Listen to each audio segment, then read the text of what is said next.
Yeah, yeah, we do. I can't moan. Bit stressful during the between about like 1 o'clock and 3:30, but then it became all very nice and good end to the weekend. Just now to review it and then look at the Jags.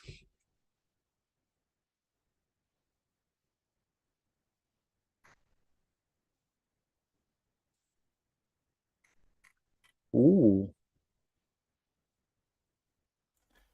Right, my audio should now be back. Sorry about that, everyone. I unmuted Ash, didn't unmute myself. Good stuff. Amazing. Thank you, Experiment, for saying that. Appreciate you. Yeah, Jason Adley went to the game, is on his way back to London. Incredible game to go and watch, man. The Lions fans sounded so loud in the stadium, I couldn't even believe it. Yeah. As we said, it start. You got the videos of us doing the shuffle in the concourse after the game. Like it's all going off. It was all going off. I just need to load up my links here because I am not quite there yet. I know, obviously, since you're loading stuff off, I can ask it because it's a jokey question. Obviously, you'll get the reference. Other people might not because it's obviously more of an English thing. Which NFL referee do you think is most likely to have a David Coote style video came out about them? And why is it Clete Blakeman? Oh, come on, Clete wouldn't care about any of those people. He hasn't got a real heart in there. He's just a stone cold killer. What do you think of that Patricia? He's a fucking cunt. Oh my goodness. We got Steve Collins in the building. Steve Collins is coming. Yeah, baby. Oh, he had to come. I love it. Oh, that's made my night. Not that it isn't great to spend my evening with you, Ash, but I understand completely, don't worry.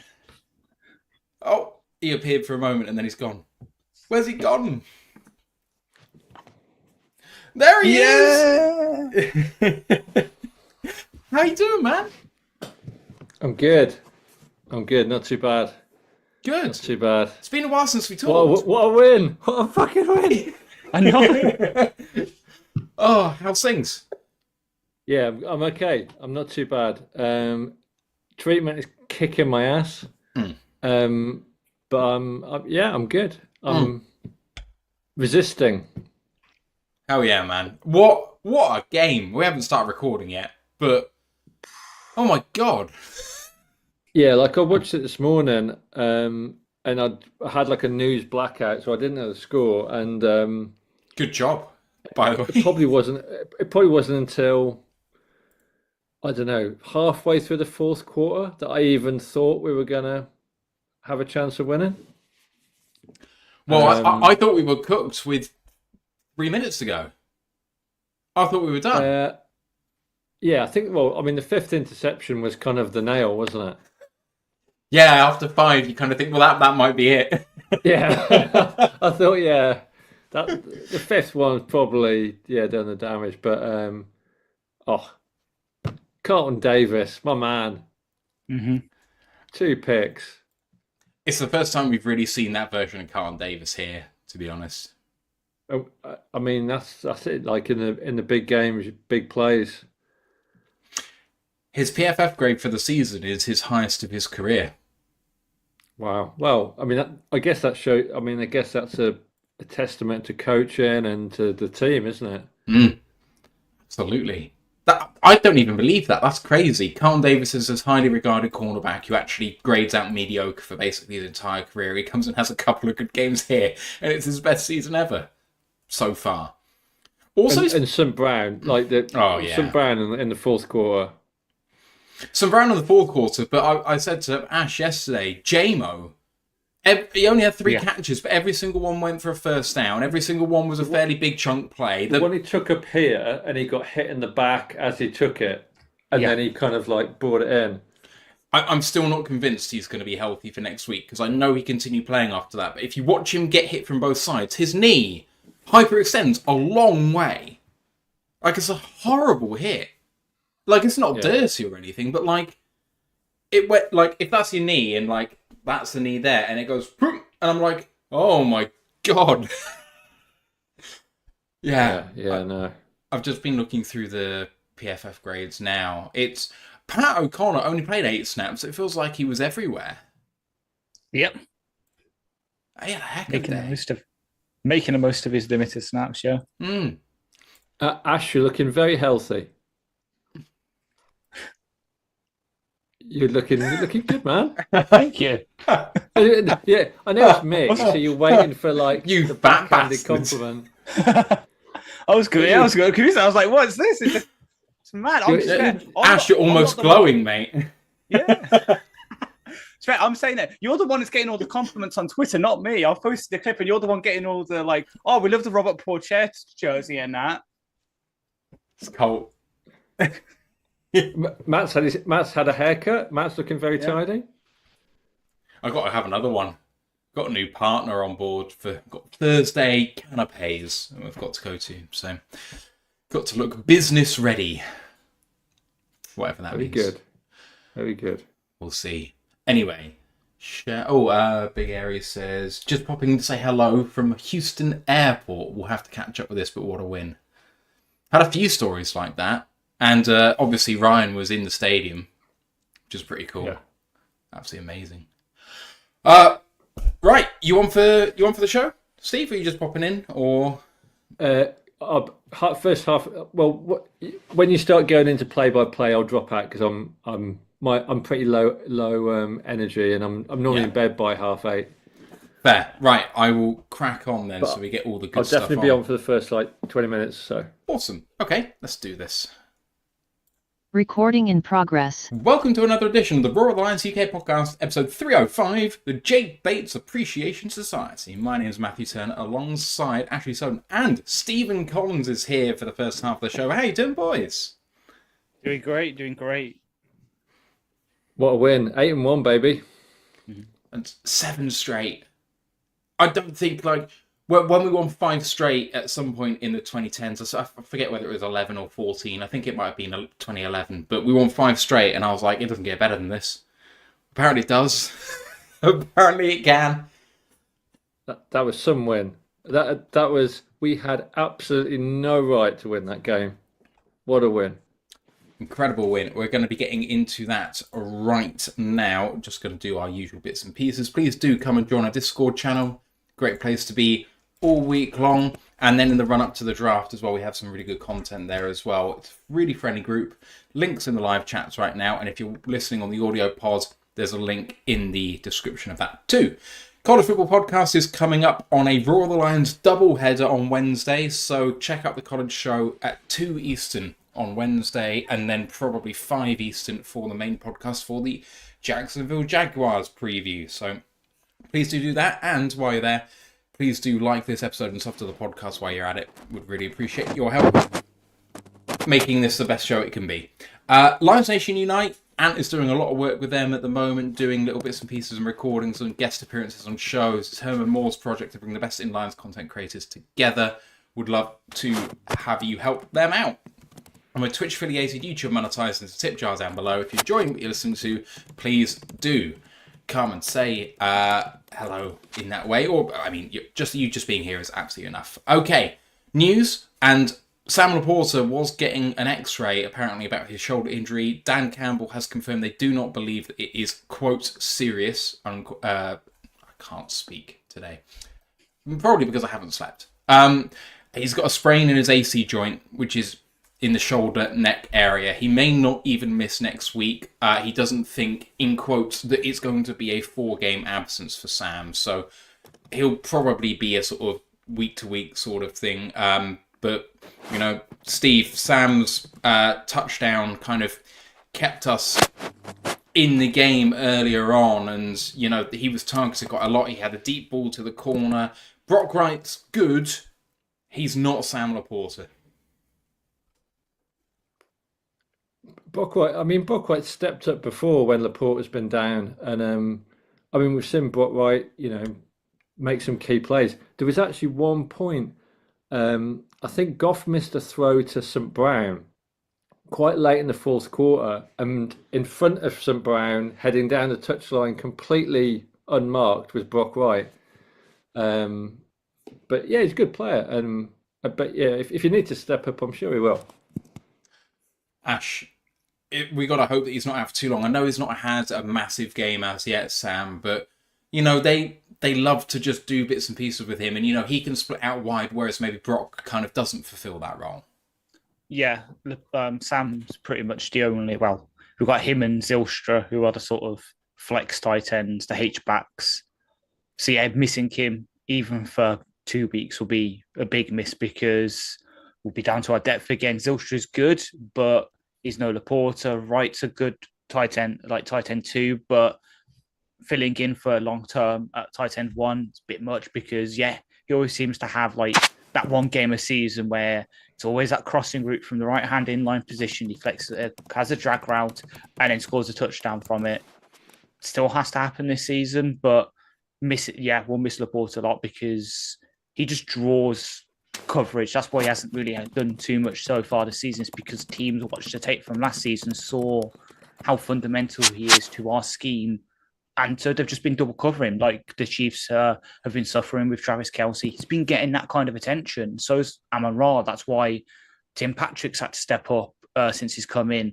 J-Mo has really exploded because they're focusing on the inside rather than the outside. And with Laporte out, they can start shading a bit more coverage towards J-Mo, towards Tim Patrick. It'll make it a bit harder to scheme stuff up. But as you say, hopefully it's only this week, and then he'll be back for the games after that because hopefully he'll be back for Thanksgiving because I'm seeing that it's going to be a tough, gritty game, the kind of one we need him for because he's just that kind of player. All right, let's get into the ball game. Lions 26-23 winners, incredibly. I still don't quite understand how, but there we go. Lions were led in passing by Jared Goff, 15 of 30 for 240, 2 touchdowns, 5 picks. In the rushing game, Jahmyr Gibbs 19 carries for 71 yards. Montgomery was 12 for 32 and a touchdown. In the receiving game, Sam Laporta led the team 3 of 6 for 66 and a touchdown. Amon-Ra came up big in the fourth quarter, 6 of 8 for 60 and a touchdown. And Jameson Williams also contributed heavily, 3 of 5 for 53. On the Houston offense side of things, Stroud was 19 of 33 for 232, a touchdown and 2 picks. Rushing, they didn't get much going at all day. Joe Mixon was under 2 yards a carry, 25 for 46 and a touchdown early on. And in the receiving game, John Mechie was the leader in the clubhouse for them, 5 of 6 for 74 and a touchdown. Also big contributions from Dalton Schultz, 3 of 4 for 66, and then Joe Mixon had that huge screen early on in the game, 2 of 4 for 44. Both teams had a fumble, both recovered by their own teams. Houston's one, of course, was forced by their own player and then recovered by that same player. On defense, Brian Branch led the Lions with 10 tackles. We had 4 sacks, 1 by McNeil, Pascal, Pat O'Connor, and James Houston, and 5 other TFLs. 1 by Brian Branch, 1 by Lee McNeil, 1 by Josh Pascal, 1 by Meek Robertson, and 1 by Pat O'Connor. 7 passes defensed, 2 by Branch, 1 by Jack Campbell, 1 by Anzalone, 2 by Carlton Davis, 1 by Terrion Arnold. 7 quarterback hits, so in addition to the sacks, they were 1 from Brian Branch, and 1 from Levi, and 1 from Al-Qadim Muhammad. On the Texans side of things, they didn't have any sacks. So 3 TFLs, 2 by Al-Shaair, the linebacker, and 1 by To'o To'o, the other linebacker. They also had 9 passes defense and 5 quarterback hits, but no sacks. The interceptions, both by Carlton Davis for the Lions. For Houston, they had 2 by Lassiter, 1 by Jimmy Ward, 1 by To'o To'o, and 1 by Kalen Bullock. Although I'm still convinced that one of the interceptions really should have been a strip fumble recovery, because it wasn't really a pass, was it? But anyway, in the return game, it was a good day for Steven Sims of the Houston Texans. He had an average of 14 yards per punt return. Khalif really didn't get going in that game because Tommy Townsend had himself a day in the punting room for Houston. 5 punts at an average of 55 yards per punt and a long of 62. Jack Fox had 1 poor punt to start, otherwise was excellent in his 4 for 188.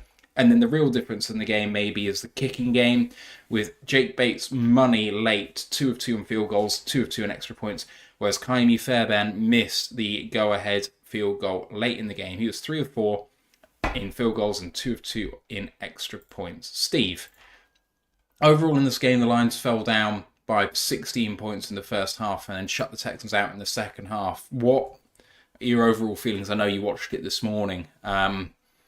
Just an absolutely crazy game. I mean, it feels like the Lions have made a sort of habit of this. You know, even in the Stafford years, it was crazy comebacks. And then when the Campbell era took over, it was kind of Goff trying to lead comebacks from hopeless situations. But quite often it was spectacularly falling short. It really feels like somehow, in a sort of like Chiefs way at the moment, it's almost hard to lose because this team is just so gritty that they find a way. Yeah, I mean, it's kind of on one level, it's just finding ways to win from just like impossible situations. On another level, it's like you're tearing the stat book up and just saying, screw 30 years of NFL history. I think Goff was the first player to throw 5 picks and be 15 points down since 1970. I mean, that's like 54 years of NFL play. And, so that's just an incredible stat because that's a lot of football and that's a lot of other crazy matches that we've seen in that time. But, this team, like always fighting. And we were laughing before we started recording. And when I said, like it felt like the 5th pick was like the dagger. I mean, the 5th pick. But, you didn't see heads go down. You saw Zadarius Smith on the touchline, just like absolutely, he's not even a Lion yet properly. He's not even, played a snap. And he's like charging up and down, talking to the defense as they're coming off the field. You can see how hyped up Aaron Glenn is when I think Brian Branch made a big tackle. I mean, Branch is running around like a veteran, not like someone that's in his, halfway through his second year. This is a team where, people talk about complementary football, but this was absolutely not complementary football. But at the same time, the special teams unit are trying their best. The defense are trying their best. And even though the offense made an absolute gash of the first 3 quarters, what happened in the fourth quarter? Goff made some clutch throws.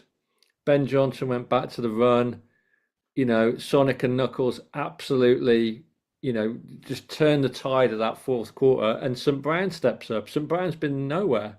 And all of a sudden, he's running behind Penei Sewell. He's taking big hits. J-Mo takes a big hit. Sewell's all over the place.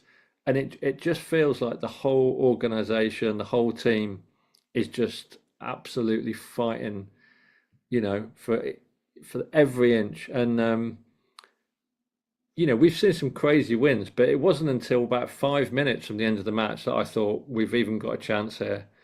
Because I think we then turned the ball over or we had to punt quite late. But what a team effort. Jake Bates.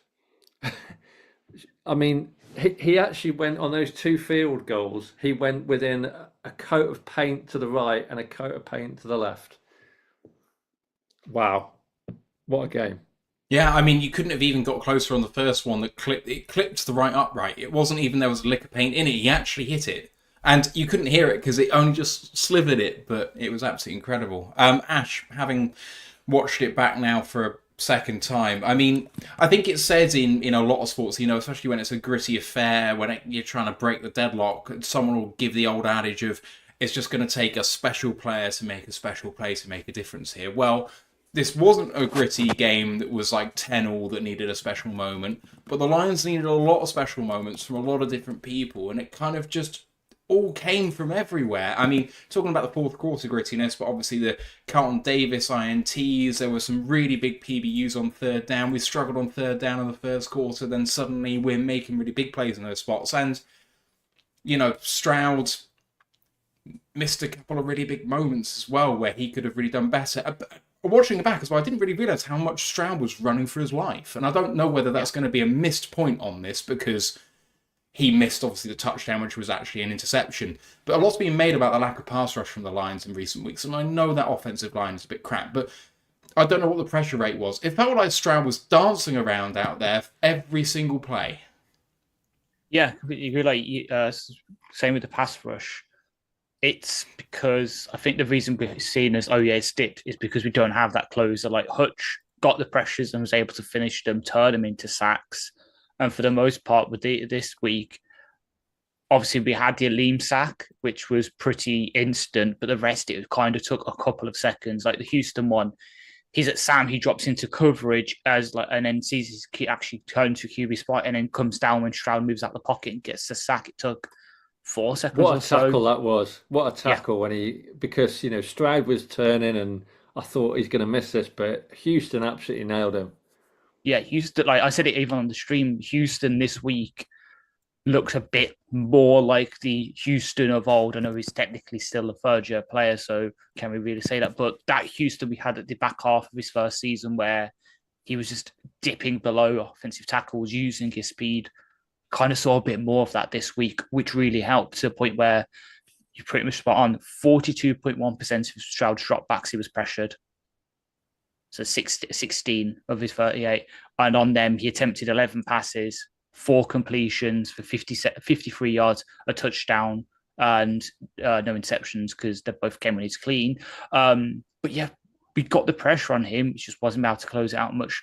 And then when it came to the time when we need to lock up, everyone, did you say, like, got the key pass breakups when they tried to run Mixon, because they still had to. We were on it like a beast. Josh Pascal showing why we've missed him the past couple of weeks, really holding that edge, even making tackles on his knees. The special teams with Varkey making tackles where he's tackling 2 people at once. The offense, Gibbs just finding his flow. Amon Ross stepped up, we needed him to. J-Mo making some tough catches. Everyone did what they needed to do, and they didn't let what's happened the past 3 quarters go into their mind. Goff, by that point, 5 interceptions. You'd forgive him for kind of going into his shell and not trusting himself, but still slinging the ball. Gibbs and Monty, despite sometimes the blocking not being the best for them and them getting contacts behind the line, they're still trying to fight through the tackles, get extra yards. Everyone really stepped up when we needed them to, and shows why we're such a good team, because we're winning dirty now. We're doing what the Chiefs have been doing this season, riding their luck in the way where the offense has been playing the best for them. Mahomes has come back down to earth with turnovers, but because of their defense, because of their special teams, and because of their coaching, they're able to grind out these wins.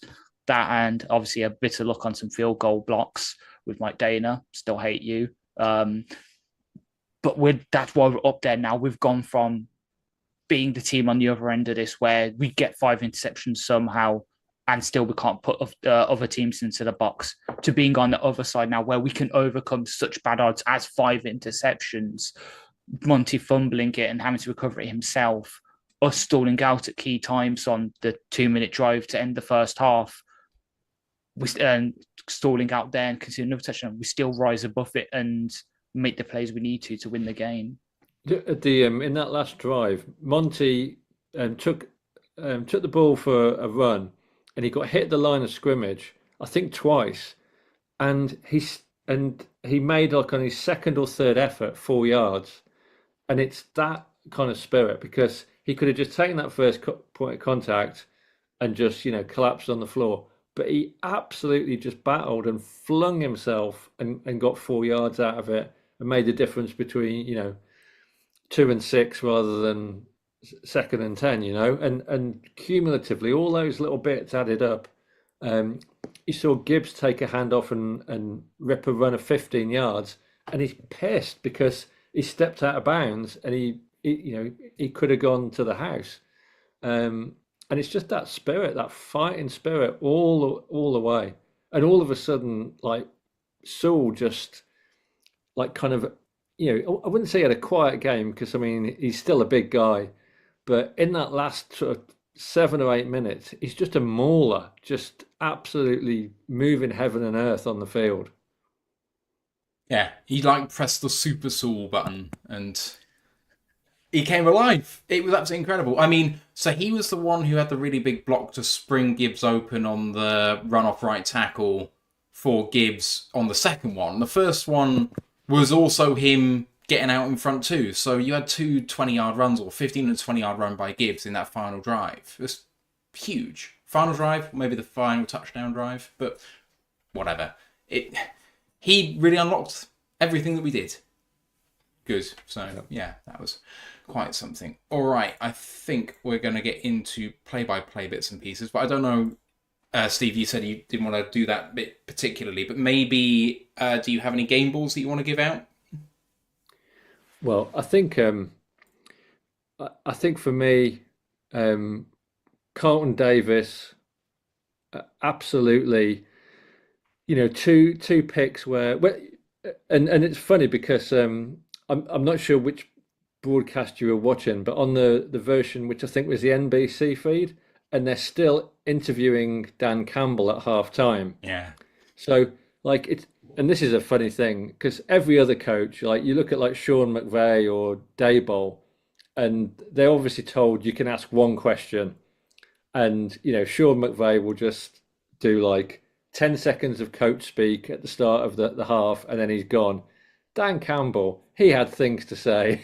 He did have things to say. I do think those are slightly pre-recorded, aren't they? Though it was they happen maybe like 2 or 3 minutes before the half time actually finishes, so the head coach could be watching the first play of the half. But the fact that they actually managed to play it at the perfect moment. Yeah, it was simultaneous, but Campbell wanted to talk, and he probably talked for about a minute about what the Lions needed to do, and then Carlton Davis has already obviously come out of the locker room totally pumped up, and he starts with a pick, and then he gets another pick. I mean that when the pick in the end zone was probably like the key turning point, and that's kind of when you saw the Texans really kind of look shook. So I think Carlton Davis, because he did have a bit of a slow start to his Lions career, and obviously that secondary's been a mess for a long time, and with Mosley going down as well, Carlton Davis really stepped up. So definitely a game ball for Davis. Jake Bates obviously has to get one because there were two clutch kicks, and I think in the locker room Campbell presented the third one to Aaron Glenn, and. I mean, I know he's a Houston guy, Houston roots, but I mean, that defense performance did just save. I mean, it really should be Jared Goff should be giving something to Aaron Glenn after the game because he's got Goff out of jail there. Actually, do you want to give the stat that you've just posted on Discord? Yeah. So, because you're saying about the second receiver, it actually can't turn perfectly to me finding this stat. The Lions have recorded interception in each of their first 9 games of the season and are yet to allow multiple touchdown passes in a game. This is the 6th such occurrence in NFL history, joining the 1939 Giants, 41 Bears, 78 Broncos, 84 Broncos, and 85 Eagles. It's not happened for 39 years. 39 years. But the lack of multiple touchdown passes is more shocking than the interceptions for me. We've not conceded more than one passing touchdown at all. Yeah. I mean, Glenn has elevated himself far beyond what I think anyone thought him capable of, because all the speak before this season was, well, we'll make a really good head coach, but I'm not sure about him as a coordinator. Maybe if he doesn't work out this year, he might actually get fired. That was the narrative coming to the season, and he's blown everyone away. Yeah, and I think if we just maybe just for the last minute for a head off, if we just widen it out, if you look across the NFC, and the AFC, there's not many teams playing football like the Lions, and there's been a lot of really inconsistent football, and teams have gone on little streaks. But I mean, like the Chiefs are doing their thing, but there's not many other teams that have put things together with the consistency of the Lions. And I think we even in the kind of the Dan Campbell era, that consistency's never been there. Was it a couple of years ago, the Panthers game, where we'd been on a really good run and then we just stank at the Panthers? It doesn't feel like we've got one of those games coming up. We've maybe got a quarter or a bad half, but we've never had like a really stinking game. and I think that's like probably the biggest testament. And the fact that the offense were just so bad for so long, but then like for that magical sort of couple of drives, all of a sudden it all came back, establishing the run. Monty, Gibbs, then setting up, like getting Laporta and St. Brown into the game. It was just a delight to behold. So, yeah, this is a really good team, and it feels to me like easily the best team I've ever seen in my Lions fandom. And it feels to me like there's no one we should be afraid of. No one at all now. Not even the Chiefs. I mean, the Chiefs are low-key playing just outright badly at this point. And it's unbelievable. They're scraping through. I mean, but like us yesterday, it's a testament to how well coached and how well drilled they are, and Mahomes just being outrageous. Because I know everyone gets sick of Collinsworth waxing lyrical about him, but it's those little things that he does, like the little shovel passes, the left-handed passes. They might be gimmicks to some people, but where other people can't make plays, he's exceptional at making that look ordinary. And then everyone has a go at Collinsworth for going mad about it. And it's like, actually, but in isolation, this is the difference between that Chiefs team maybe being a sub-500 team or worse, because there's no way they should have won the game last week. And then they actually had in their game an excerpt of all of the games they shouldn't have won. And it was more than half the season. They're not good. And I know Fairburn missed the kick, which kind of... What was the Fairburn kick? Was it 50? I think it was 50, 56. Oh, yeah. But I mean, the Denver player missed a chip shot for the Chiefs. Jake Moody missed 3 for San Francisco? Yep. As my kicker for fantasy, I'm outraged. Oh, yeah. All right. But yeah, it's and who we got next week? Jackson. Jags. Poor Trevor. I mean, and I mean, I'm really looking forward to the rest of the divisional games now, and I don't feel that there's like a divisional upset coming. It feels like we've got everyone's number, and like it's all positive. Even I think Goff will come back. I'm sure they'll work with him really hard, but Goff will be back because to throw like he did in the last 2 or 3 minutes after throwing 5 picks, like most quarterbacks wouldn't be on the field. So yeah. I mean, I was saying to Ash yesterday, Goff of old, who has his confidence knocked, goes into his shell, hands fall off, goes for really short passes, doesn't want to do anything. In this game, he kept going back to the deep ball. He kept trying to go for it. It's a mark of a man who's at the top of his confidence, because he threw 5 picks, and then I think he threw that deep ball to Laporta, which kind of looked like the J-Mo ball that he got wrong earlier on. And it's like, bloody hell, man, like, you haven't been shaken yet, despite everything. And I think that's the biggest testament to what this team is that he still believed that we could win. Yeah.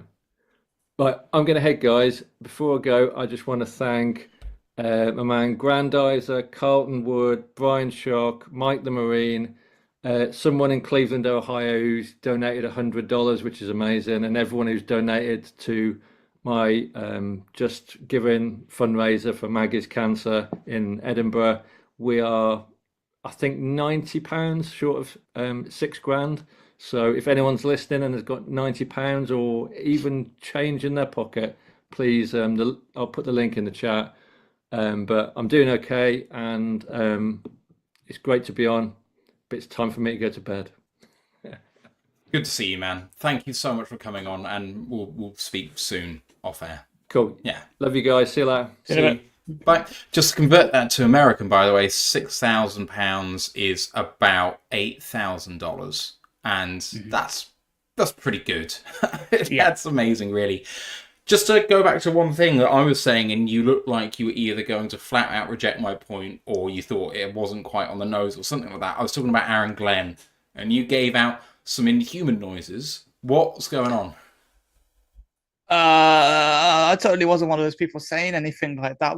I totally wasn't saying last season he'll be a better head coach than he's defensive coordinator. I mean, but a lot of people have said that. I'm not picking on you specifically. I know, I know. You said it. I was like, shit, I've said that many a time on this podcast. Oh, but it's true. He's proven me wrong, though. Glenn has really proven me wrong. He's still got that leader and stuff. I still think he'll be a great head coach. And if New Orleans somehow convince him to go to that crap pile, they'll be very, very lucky. But he's really shown this year that he is a good defensive coordinator, especially with how we've adjusted since Aiden's gone out, where the secondary's really stepped up, still got all the picks and that. We're still, as I said earlier, we're still getting the pressure. It's just we don't have the level of talent like a Hutchinson who can turn those pressures into sacks quite easily. But yeah, Glenn, really, that's why I was 3 for 3 yesterday. We said at the end of the stream, you give your game balls to, and I said Aaron, Glenn, Carlton Davis, Jake Bates, and they're the three that got it in the locker room. So absolutely amazing. Yeah, just quickly to put out a rhetorical question for everyone to think about. What we are seeing from Aaron Glenn right now, and how young that secondary is, even with the new additions that we've had on the defense, it's not like these are seasoned veterans coming in, with the exception of Carlton Davis.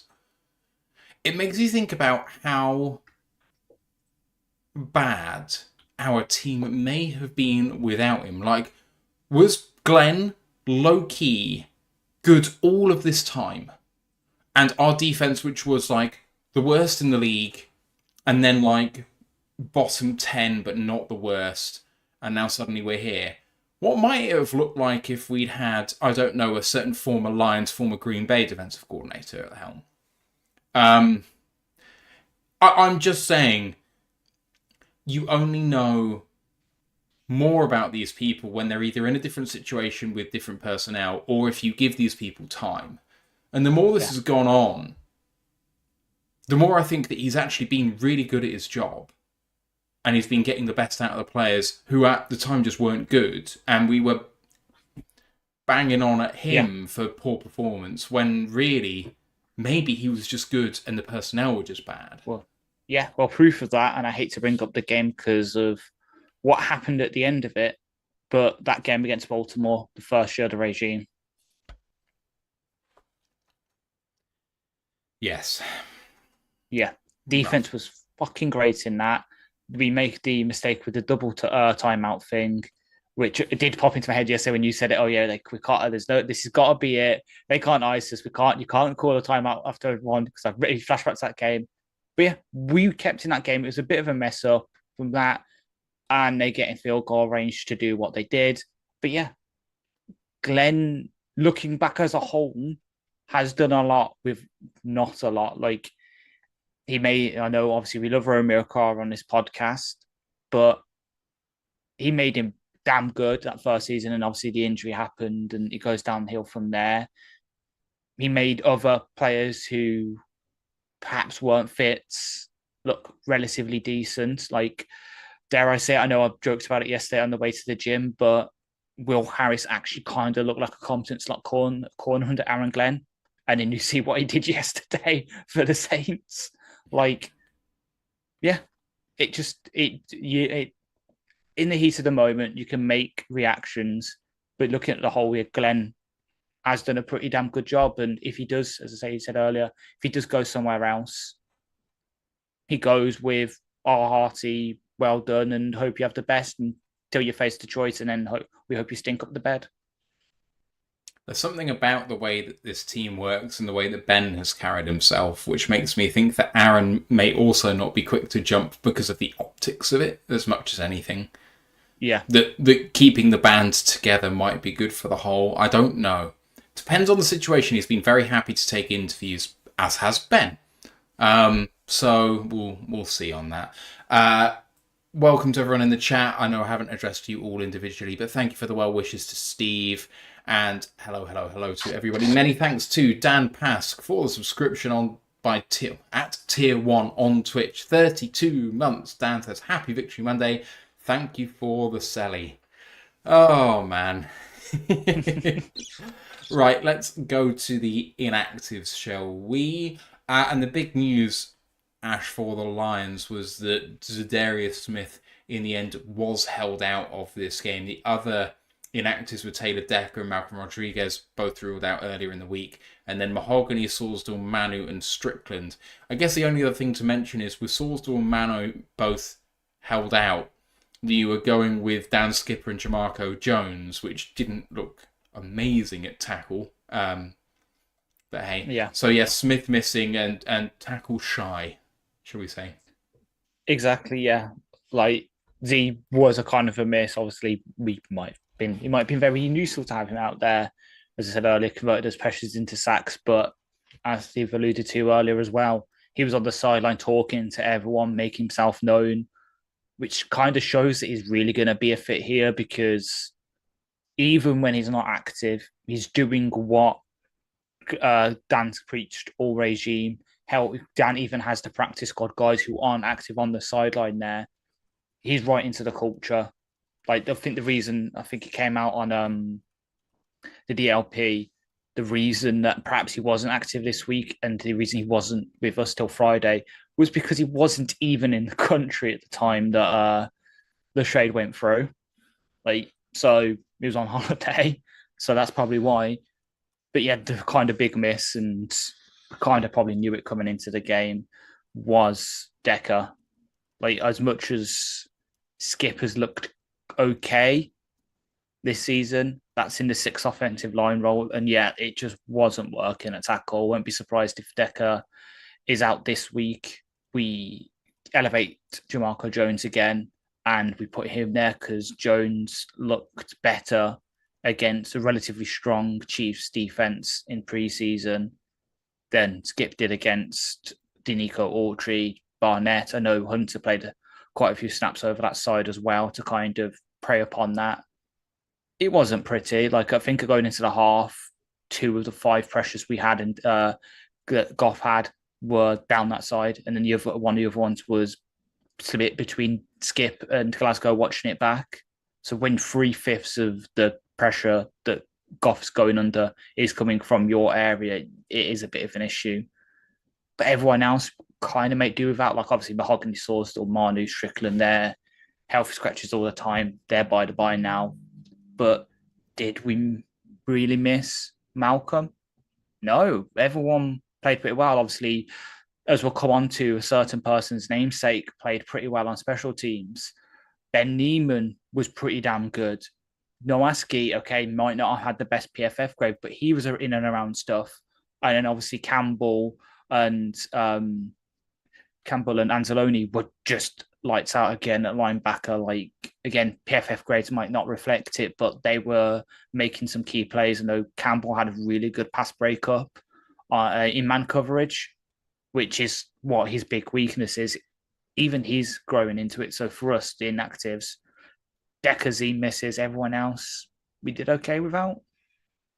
Yeah, and then on Houston's side, they were missing Will Anderson, and even though Nico Collins was activated from IR, he was inactive for this game. And those are, with the exception of maybe Stroud and Mixon, and maybe even including them, they might be their 2 best players.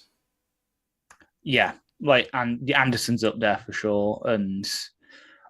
But again, honestly, they didn't miss him. Look at some of the plays that, especially Denico Autry made. But yeah, maybe Collins was the big miss for them, because I know Xavier Hutchinson got that DPI and Terrion, which we'll come on to in a bit. But other than that, did he really do much? Not so much. And then the rest, again, not massive misses. But yeah, Nico Collins could have definitely changed the game. Anderson probably could have done, especially if he was lining up against Skip like he usually does. He's usually the right end for them. So yeah, those 2 who are up there, I would have Anderson probably as their best. Collins is definitely up there with Stroud, with Hunter, with Petra, with Tunsil. So yeah, them kind of missing 2 of their biggest players, us missing some of our biggest ones, obviously Hutch, way gone, but Decker, I know he's not Frank and he's not Penne, but arguably our third best offensive lineman. And then Z would have been easily our best edge rusher, so it kind of balances out. Yeah, that's fair.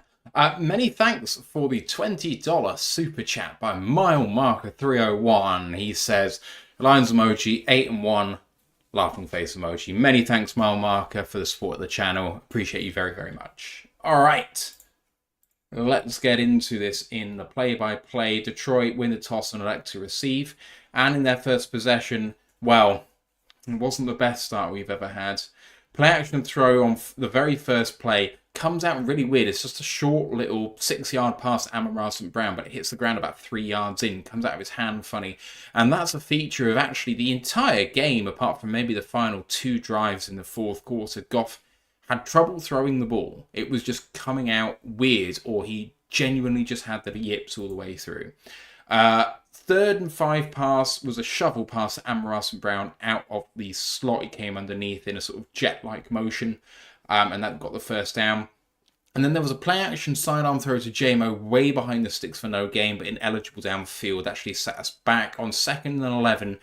Jalen Petrie saw the swing pass out wide and got up there quickly to deflect it upwards from the slot, and Jimmy Ward, the safety, came down with the interception at the Lions 35 and advanced it to the 33. So Houston's first possession started with a short field, and they started with a toss sweep to the right and a great tackle for a loss by Brian Branch for a loss of 2. On 3rd and 10, a great throw short to the left to Tank Dell, who beat Amik Robertson for 13 yards. Then Carlton Davis forces a great TFL by hanging on to Mixon on a sweep to the right, and it was finished off by Pascal for a loss of 8. On 3rd and 16, Stroud escaped up the pocket and at the last possible moment throws to John Mechie, who gets 16 on 3rd and 16 to convert for the first down. On 1st and goal from the 10-yard line, great tackle by Alex Anzalone on Cade Stover. 2nd down and goal from the 9 was an outside handoff to Mixon for the touchdown. It was an amazing block by Robert Woods on Brian Branch, crackback block to seal the edge, and it was a walk-in for Mixon. The PAT was good, and Houston take a 7-0 lead.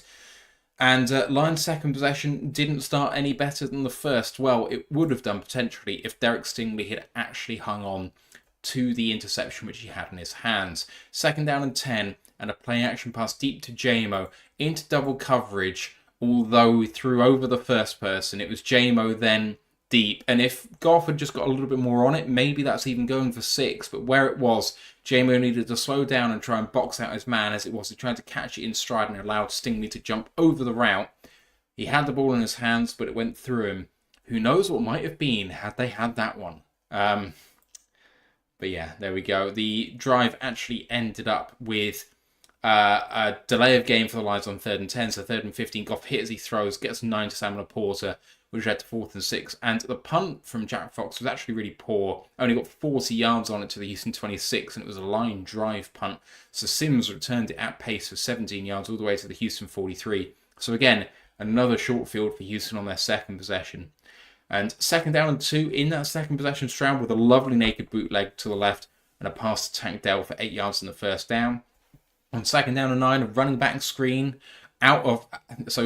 passing out of the Campbell linebacker blitz coming up the middle and got it to Joe Mixon. Perfect play at the perfect time. Men out in front and no linebacker in the middle because he blitzed him. And Mixon goes for 36 yards to the Detroit 3. But then the Lions defense started hitting back. Holding on Juice Scruggs set them back to the 13 on 1st and goal. A run up for 2 up the middle. And to 2nd and 11. They threw it away on 2nd and 11, and on 3rd and 11, a lovely sack by James Houston. So starting at the 5 technique, he backs up to the Sam linebacker position, and then when Stroud tries to escape to the left-hand side, he comes forward after good coverage. Stroud holds it for some time, and Houston cleans him up for a sack and a loss of 5. That forces a field goal, which is good from 34, and Houston take a 10-0 lead, having had 2 short fields. Detroit go on their 3rd possession, and it's 2nd down and 10, and Gibbs running backwards to try and beat people doesn't work, and he ends up losing 6 when it might have only been 1. 3rd and 16, a deep throw over the middle to JMO, bobbled, but caught eventually for a 23-yard gain, which felt like a really big moment in the game for the Lions, getting to the 47. On 3rd and 6, a throw to JMO again for 13 yards to get the first down, so 2 really key 3rd down catches by Jameson Williams in this possession. On the curl route, beating zone to the Houston 36. On 3rd and 1, Goff scrambled out of an empty set for 2 yards to convert for the first down to the Houston 25. And then on second down and 5, a beautiful play action throw to Sam Laporta for a 20-yard touchdown on the crosser. Beautiful timing, way out in front. It could only be Sam's. Good hands, PAT good, and 10-7. So Ash, we've had an interception already so far. We've had a short field after a poor punt. We've had Gibbs running backwards. We've had a good possession by Houston twice, although the Lions defense stands up on a goal line stand, forcing some holdings and some good coverage in there. And then the Lions hit back with a touchdown. I mean, it's 10-7 and Houston have the ball and we took the ball first. But given the awful start we had, it felt like that was, there was a good bit of hope in at that point. Yeah, we'll come on to it with each of the interceptions, but the first one is just unlucky. Peter makes a very good play, pops it up, and ball just about gets it, if I remember rightly, kind of almost saves it off the ground, and then he gets touchdown after a couple of yards.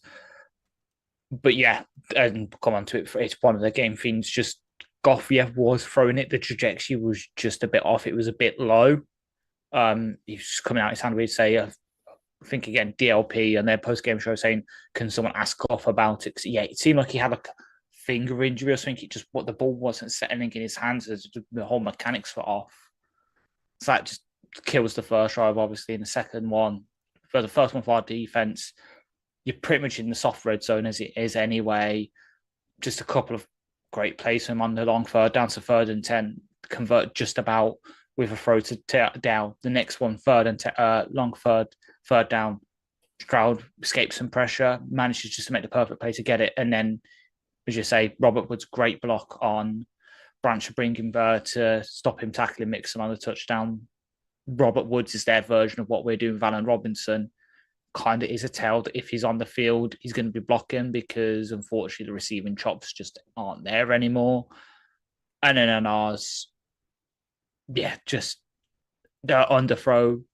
Stingley could have easily come down with that. That would have, maybe sealed the game. And then, weird punt again. And then they just managed to get down there. Houston's, I don't want to say touchdown saving, but the way they were driving at this point, they might have easily gone down, scored a touchdown, made it 14-0, and that would have been tough. But forcing them to have to kick the long field goal, keeping it 10-0, really did help. And then we kept ourselves in it with that touchdown drive. I think the Goff scramble, as I said on the live stream, I think that was designed to be a scramble because the way that everyone went to the left, so the line slid to the left, all the routes were running to the left. It was almost trying to clear all the Texans defenders to that side. So then Goff's got a clear running lane to convert for the first down, which he just about does.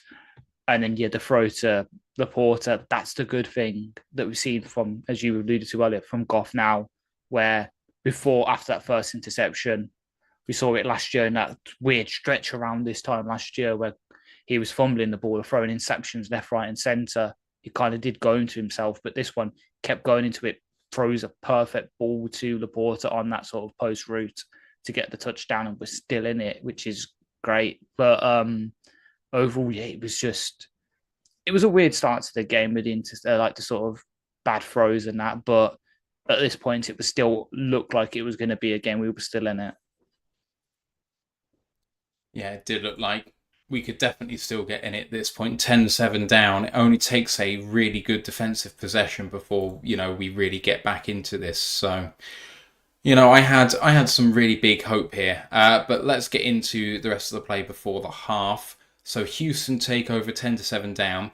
They run they run a double reverse to Tank Dell. It doesn't work, and Tell comes upfield. A TFL finish off by Pat O'Connor for a loss of 6.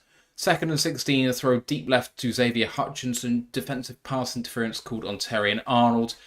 The technique of the play is good. The timing of it is bad. He gets there a split second too early, and it's not bang bang, which means that is pinged at the Detroit 35, so it flips the field. On 2nd and 10, Stroud under massive pressure throws well to Tank Dell, but broken up perfectly by Brian Branch. And then on 3rd and 10, McNeil ruins Juice Scruggs for a 3-yard tackle for a loss. Question the play calling there for Houston to run the ball on 3rd and 10 against our defensive front and that offensive line, potentially, leads to 4th and 13. And the field goal is drilled by Kaimi Fairbairn from 56, incidentally, the yardage that he missed from later on in the game. That gave Houston a 13-7 lead. And so the Lions find themselves only 6 down and with the ball driving for the lead.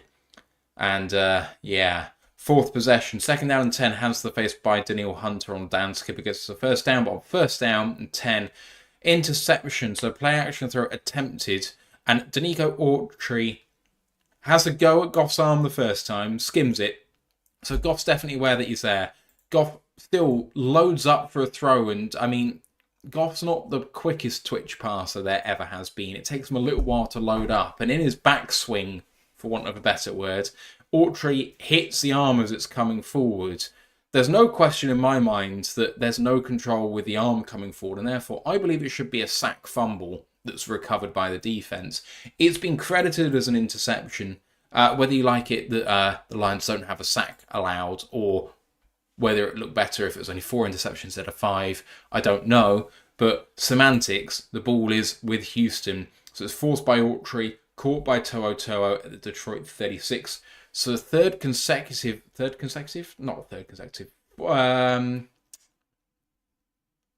consecutive short field?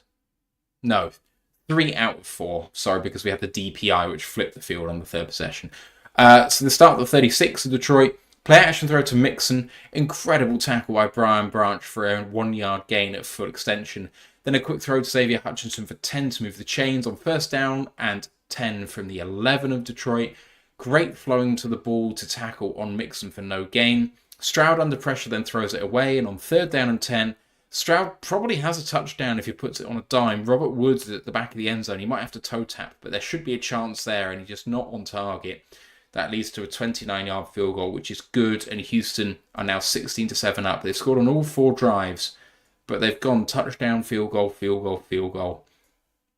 And field goals don't win games, and maybe that's the difference in this when it's all said and done. Detroit in their 5th possession, 2nd and 8, Lions play action, boot straight into pressure. Goff has to throw it away. On 3rd and 8, it's incomplete, and we punt to the Houston 22, returns for 11 yards by Sims.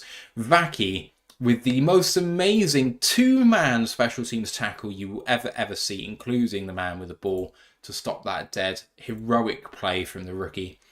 So Houston start back at their own 33, and the 2nd time they've started in their own half so far. Stroud in trouble, makes a panic throw, almost intercepted by Nowaski. It just bounces at his hands, but the knee was actually down by contact for a Pat O'Connor sack for a 12-yard loss with the help of a quick replay review instead of Dan Campbell throwing the challenge flag. 2nd down and 22, there was a short run for 1 yard. 3rd down and 21. Wide receiver screen completely blown up by the Lions. The tackles by Amik Robertson, but there were 3 other Lions in the vicinity as well. It led to a 4th down and 26. But this is what happens when you got a good punter. 62-yard punt to the Houston 20, and because of good coverage, Raymond actually loses a yard on the return. So all the way back at the Detroit 19, I should say, beg your pardon. So the Lions on the 6th possession, their defense has really bailed them out in the last couple. The Lions go run, incomplete, go 3 and out. Punt to the Houston 19, returns by Sims for 15 yards. So again, they're starting above the 30-yard line. Houston on the 6th possession, chance to put the knife in, and that's exactly what they do. 2nd and 1 with a deep throw up the middle to John Mechie for 25 yards to the Detroit 32.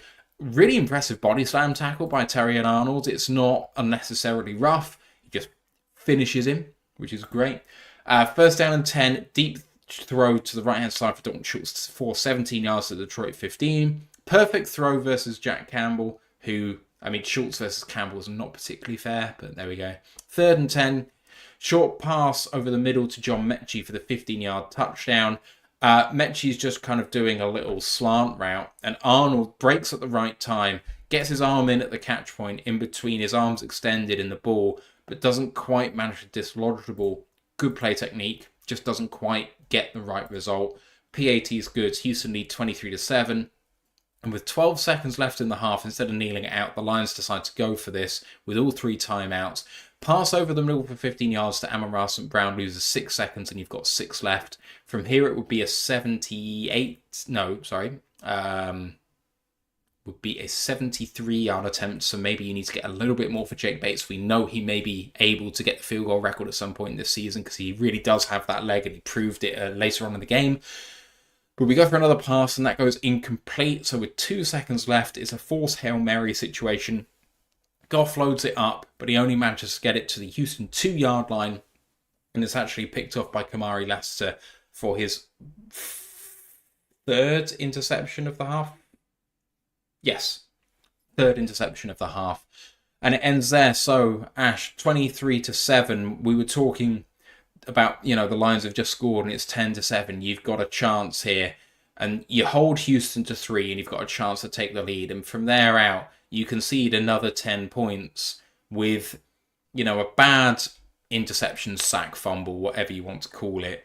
And then some 3-and-outs and punts, and their punters having a better day than ours marginally, and the kick coverage is really good, which sets us back but puts them in good situations. And I mean, we're still doing good things on defense with the O'Connor TFL and the sack, and the wide receiver screen. The defense is really keeping us in the game, and yet we find ourselves 16 points down at the half, and the way it's going with very little hope. Yeah, and the big issue for me, and because I mentioned it to you last week, that 6th drive. So at that point, we're just inside the 2-minute warning. We are 16-7 down, knowing that Houston are going to come out of the half with the ball. And it seems we go conservative for the first 2 plays, and in the 3rd one, we don't. So run. Both of them to the left-hand side, which is having issues with run blocking because you've got Dan Skipper there. He actually wasn't grading as well in run blocking this season. He was pass blocking. There's issues there, but both runs go that way. And on 3rd down, if you're trying to run out the clock, why not run it again? Force them to use their timeouts. Instead, you pass it. It could have worked. It was at the feet of Laporta. It might have been catchable, but it just seems a weird play call to have where you're almost being conservative first 2 and then suddenly on 3rd down, then you want to be aggressive. And it just doesn't work. And you're stuck between 2 worlds then, because either you go aggressive, you risk the interception, you risk not putting enough time on the leaving enough time on the clock for the Texans to score, or you go conservative, you do the run, drain as much time as you can, make them use their timeouts, and then punt as far as you can. And because we got stuck between the 2, probably 12 seconds off the clock, let's say, that's more than enough time for Houston to go and score. And suddenly they're 2 scores up and they're getting the ball to come out the half. And you've put yourself in a situation now where on the next drive, 12 seconds left, you're really then having to be aggressive. You're having to try and go for the Hail Mary, because otherwise you'll be really digging yourself into a hole. It just confused. It really did confuse me, unfortunately, play call in there. Like, at that point, you can see momentum is very much with Houston. They're getting the look of the football guys right at that point, with obviously the weird interception, and then just them getting all the field goals, which at this point is still right. I know with hindsight, the field goals don't win the game. They perhaps should have pushed for some more touchdowns, but at that point, momentum's very much with them. And you're letting them dictate terms, because you're, at least for that 2 minutes, you're going within yourself. You're letting them tell you what to do, and it didn't work. Luckily, as we all know, that second half it changes. But at that point, I was a bit miffed, because I was like, I don't know what we can do here, because if this is how we're going to be, trying to protect Goff by running the ball and then being in a 3rd long, he has to pass it anyway.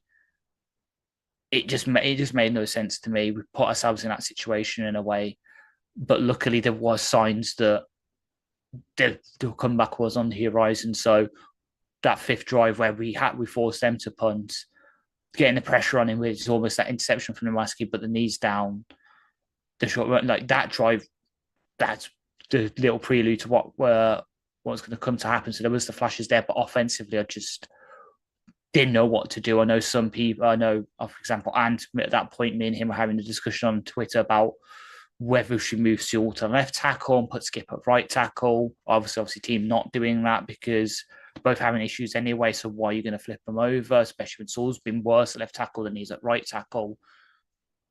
That's the kind of point we were at because we were having that kind of game offensively so far, where it did seem like the Bears games of last year and the Packers one where offensively just nothing was going right. But luckily, as I say, the defense was still keeping us in it. Special teams was doing the best they can. Obviously, Raymond loses one in the return, but when we punt, we're still keeping them where they have to go 60 yards to score. But yeah, offensively, it just wasn't there for me. All right, we're going to move into the second half. So we start with the very first play, as alluded to earlier on with Steve. Dan Campbell's pre-recorded half-time message is being played as the first play goes, and he says, we really need to get some turnovers. As Stroud throws a timing route to the left-hand side, and Carlton Davis just jumps it for an incredible leaping catch at the Houston 31. Exactly what the Lions needed. If you have a look at Stroud, he's under center and it's a two-step drop and throw. His eyes don't go to the throw point until the moment he needs to throw the ball. It's not enough time for him to process that Davis is actually there and has read it all the way. Frankly, if Davis reads it correctly, that should be an interception every time. And, it's away from him, which is what requires the leap, but it's a great read, and he is doing the things that Dan Campbell was preaching at halftime to get us back in the game. But of course, the Lions being the Lions go, no, we don't want it that easy.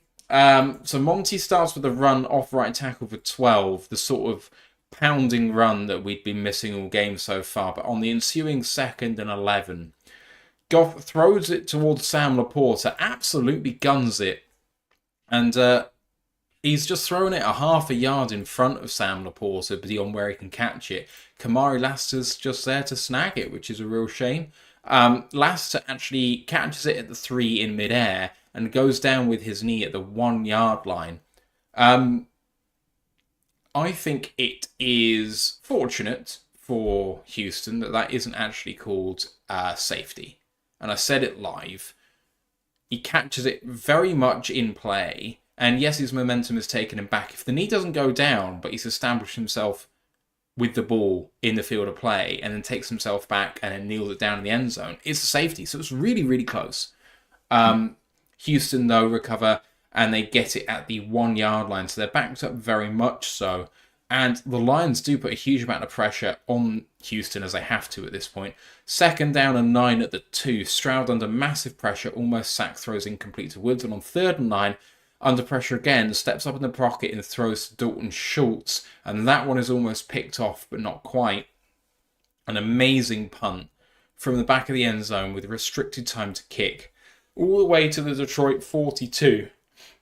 It was one of Raymond's better returns of the game. He managed to get 14 yards to the Houston 44. But punt kick yards are absolutely gold when you're at that position, standing on your own basically end zone line, because of how little time you actually have to get the ball off anything. If you can get it the other side of halfway, you've done a great job. But of course, the Lions, for the first time, apart from the interception that just happened, are in really good starting field position. And this time they make it pay. 2nd down and 6, deep play action out of the strong eye to the left for Sam Laporta for 37 to the Houston 3 yard line. And then the very next play on 1st down and goal, Monty strides in for a 3 yard touchdown. They go for 2 to try and keep it a 1 possession game. It's no good. Monty run out of shotgun, stopped for a 1 yard gain. That keeps it 23-13 in Houston's favour. So, Houston have suffered a touchdown, but it's still a 10-point game and they've got the ball. What can they do? Well, 3rd down and 8, and the Lions bring 6. Brilliant pass blocking on the play as the Lions blitz on 3rd down. No pressure on this play, and a great throw to Dalton Schultz, who's got Alex Anzalone turned. Schultz then just moves to his left, and Anzalone's got 3-4 yards of separation between him and Schultz. Schultz, great throw to him by Stroud, and a gain of 32 yards to Detroit 36. But then on 2nd and 4, a play action throw on the bootleg for the end zone, completely underthrown, and the interception by Carlton Davis III. So Tank Dell's running from the left-hand side of the formation on a deep crosser, and Dell has 6-7 yards maybe of separation. If Stroud leads him towards the pylon, either pylon, back corner of the end zone or the front corner of the end zone, it's probably going to be a touchdown, even in that vicinity, and Dell can just run onto it and catch the ball for an easy touchdown. Stroud throws it almost at where Dell is standing, causing him to stand still. Because it's quite a long way, it allows Carlton Davis to catch up. His recovery speed is really, really impressive, and the extension's great to make the catch in the end zone, and the Lions come out for a touchback. In the end, I think Stroud was maybe 5 yards too far left, at least, on that throw. So the Lions get let off, and on their 10th possession, you think they're going to put the hammer down now. And on 1st down and 10, Gibbs off the right end for 12 yards to get the chains moving. But Goff decides to throw an arm punt of a ball. Terrible decision, throwing it off play action to Jameson Williams. And it doesn't look unlike the Sam Laporta throw that he just made for the touchdown drive in the previous possession. But where he managed to throw it outside Sam Laporta to lead him to the ball, he actually throws it inside Jameson Williams, who's looking up for the ball and can't see it because it's the other side of him. And it's one of the easiest interceptions you'll see by Kalen Bullock at the Houston 22. So after stopping Houston in the end zone, not exactly a great way to get back into the game. It's still down 10. Houston's 10th possession, another chance for them to really put the hammer down. On 3rd and 1, a botched play, but Stroud managed to pitch it to Mixon for a gain of 2. No idea what happened with that play, but never mind. They convert anyway. 1st down and 10, holding on Juice Scruggs, and Davis gets injured on that play. So that sets them back to 1st and 20. Then Aleem sacks Stroud, and he has a knee injury, and that sets them back 10 yards to the 2nd down and 30. And then they go run for 4th and 15 and a punt to the Detroit 18. Raymond manages to return it 20 yards to the Detroit 38, but an illegal block above the waist by Ben Neiman sets the Lions back to their 10. Davis and Aleem both entered the game back again in 5 or 10 minutes time, which was great, obviously, considering we really can't afford injuries to both those guys. I'm going to stop there, and then we'll go to the end of the game after this. But Ash, out of the half, we're down 16 and we don't have the ball. There's been an interception by both teams, and then an interception by Carlton Davis, followed by another interception by Goff. It feels like we're kind of matching like with like, and yeah, we've got another 6 points on the board, but it's still a 10-point game, and the Lions now have the ball, but at their own 10. The offense hasn't really moved the ball particularly well. Time's running out at this point. Yeah, it really was. So the Carlton first one, just a great read from Minano. He said in his presser after that they saw a similar play in the first half where it was a sort of quick time and route to Dell, and AG just had the perfect play call for that. Of course, I believe that play call was tamper too because he was in a flat zone and was able to jump it, and he does it. And that's the first interception we've had from a corner this season, because of course all the other ones came from either the safeties with Kirby and Branch or the linebacker with Nowaske, which is fun. So it's nice to sort of see him get the first one, even though it's excused by the fact we usually play a lot of man, so they're eyes on the receiver, not the ball, etc., etc. And then just that's first interception Goff in this second half. Again, the ball comes out kind of weird from him. He's trying to bullet it, and it just zips right into Lassiter's waiting arms, just slightly too in front, as you say. Agreed that maybe, should have been a safety, though I think it wasn't given us a safety because his momentum as he's getting it, because of the zip of the ball, makes him fall into the end zone. So that's why they've given it, just before the end zone, because obviously I think his knee and elbow come down at the 1. Because he's called down by contact. I think that the report's obviously going for the ball at the same time, so it's technically been touched.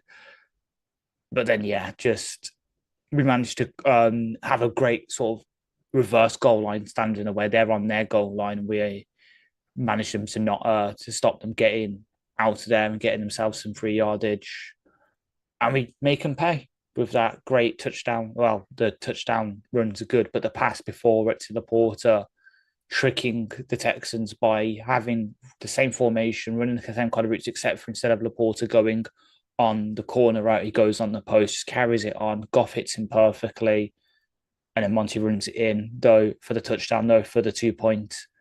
I do contend that he chose the wrong hole. He should have gone for the B gap between Zeitler and Saul rather than the A gap between Frank and Zeitler, because there was a bit of more of an open hole there. Maybe he could have got a couple of extra yards and got the 2-pointer.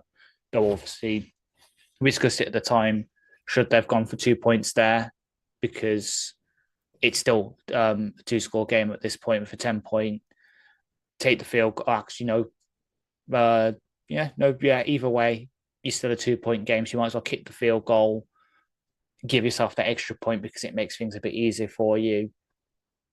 And then the defense steps up again. I know Schultz gets the big pass, but then Carl Davis picks off a bad Stroud throw. Saw it last week against the Jets, where the second half the Texans almost went it on themselves. Did it again. Davis takes advantage, getting one over the team that currently has a picture of him getting beat for a game-winning touchdown last year at that exact end zone by I think it was by Tank Dell.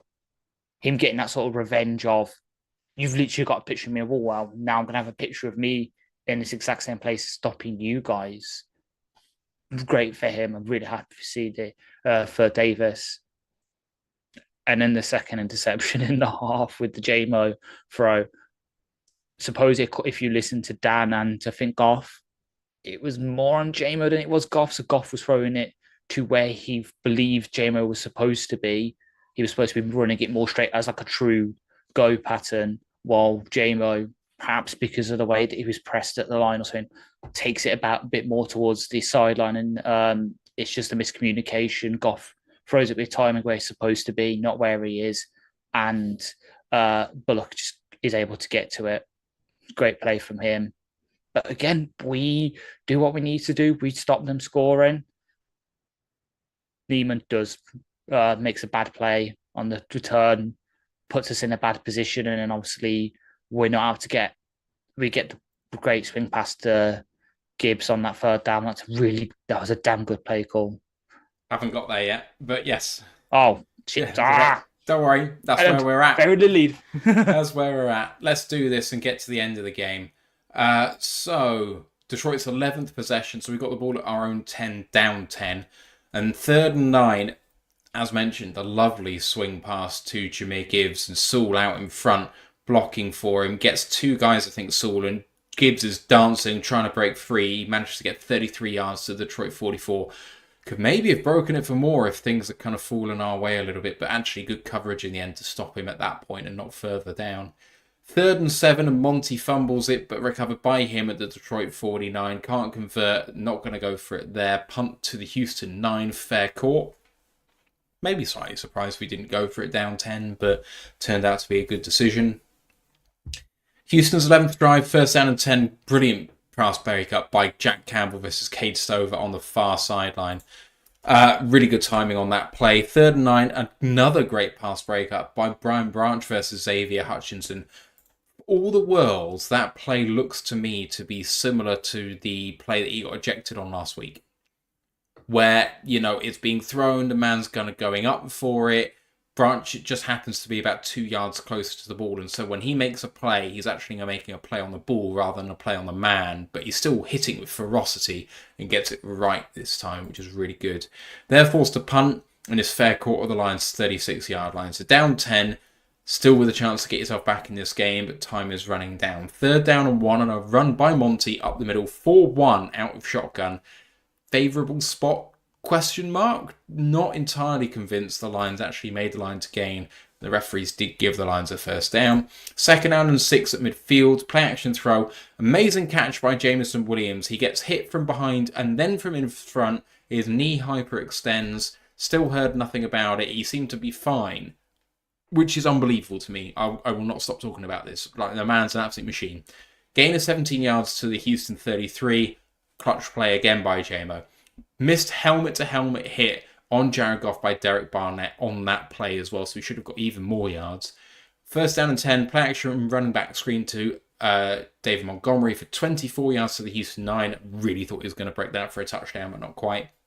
On first down and goal from the 9, play action quick wide receiver screen to the far side to Amon-Ra St. Brown. Men out in front, still with a really good block. Amon-Ra cuts back inside for the touchdown. PAT's good, and the Lions are behind now only by 3, 23-20. So pressure is now very much on Houston, with both offensives having done very little in this second half. Lions have got 13 points to Houston's none.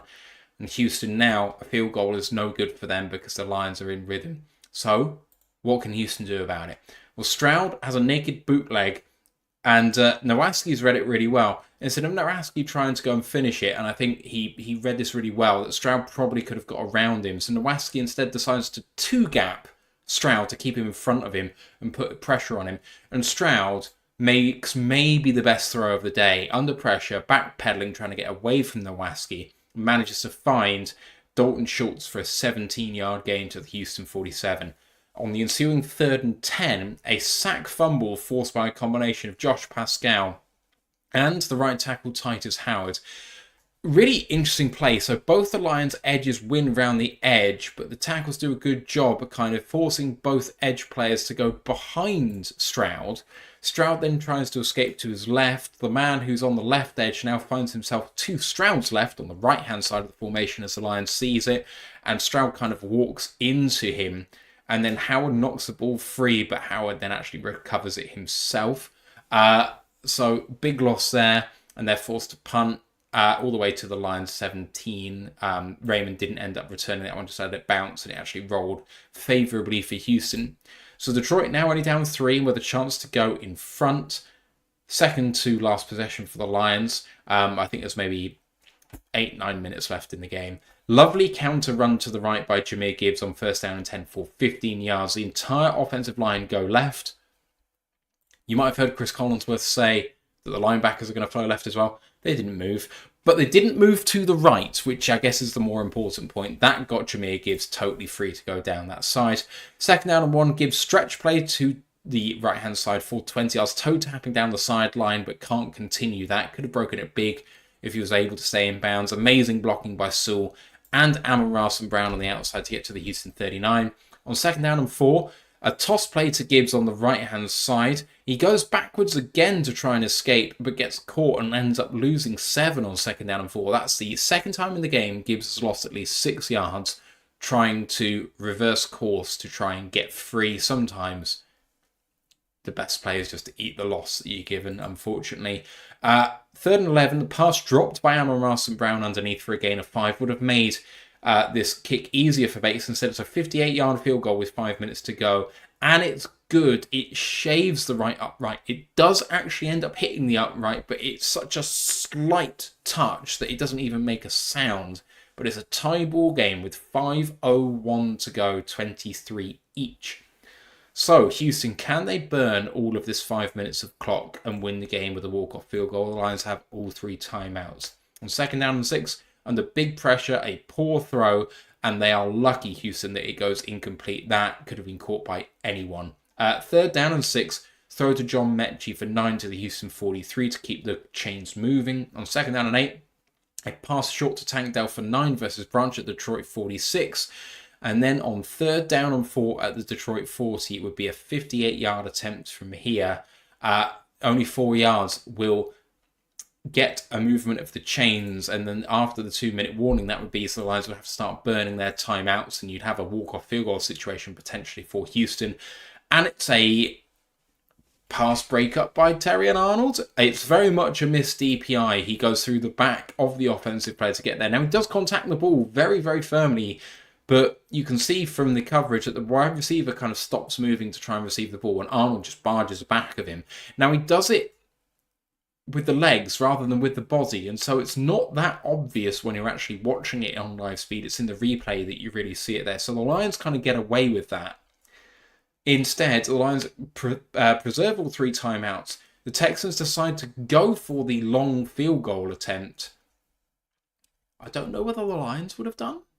I kind of feel like they might have gone for it to try and keep the ball in their hands to end the game. Maybe. I'm not sure. It's a really interesting question. But instead, they go for a field goal from 58. and it's no good pulled wide left. There's a suggestion that the snap was a bit high and that disrupted Fairbairn's timing. I personally don't agree, but I thought I would just put that in there. And instead, that means the Lions actually end up at the Lions' 48-yard line with 1:51 to go and all 3 timeouts. So with Jake Bates' leg, you're almost in field goal range with another 10 yards, which is crazy.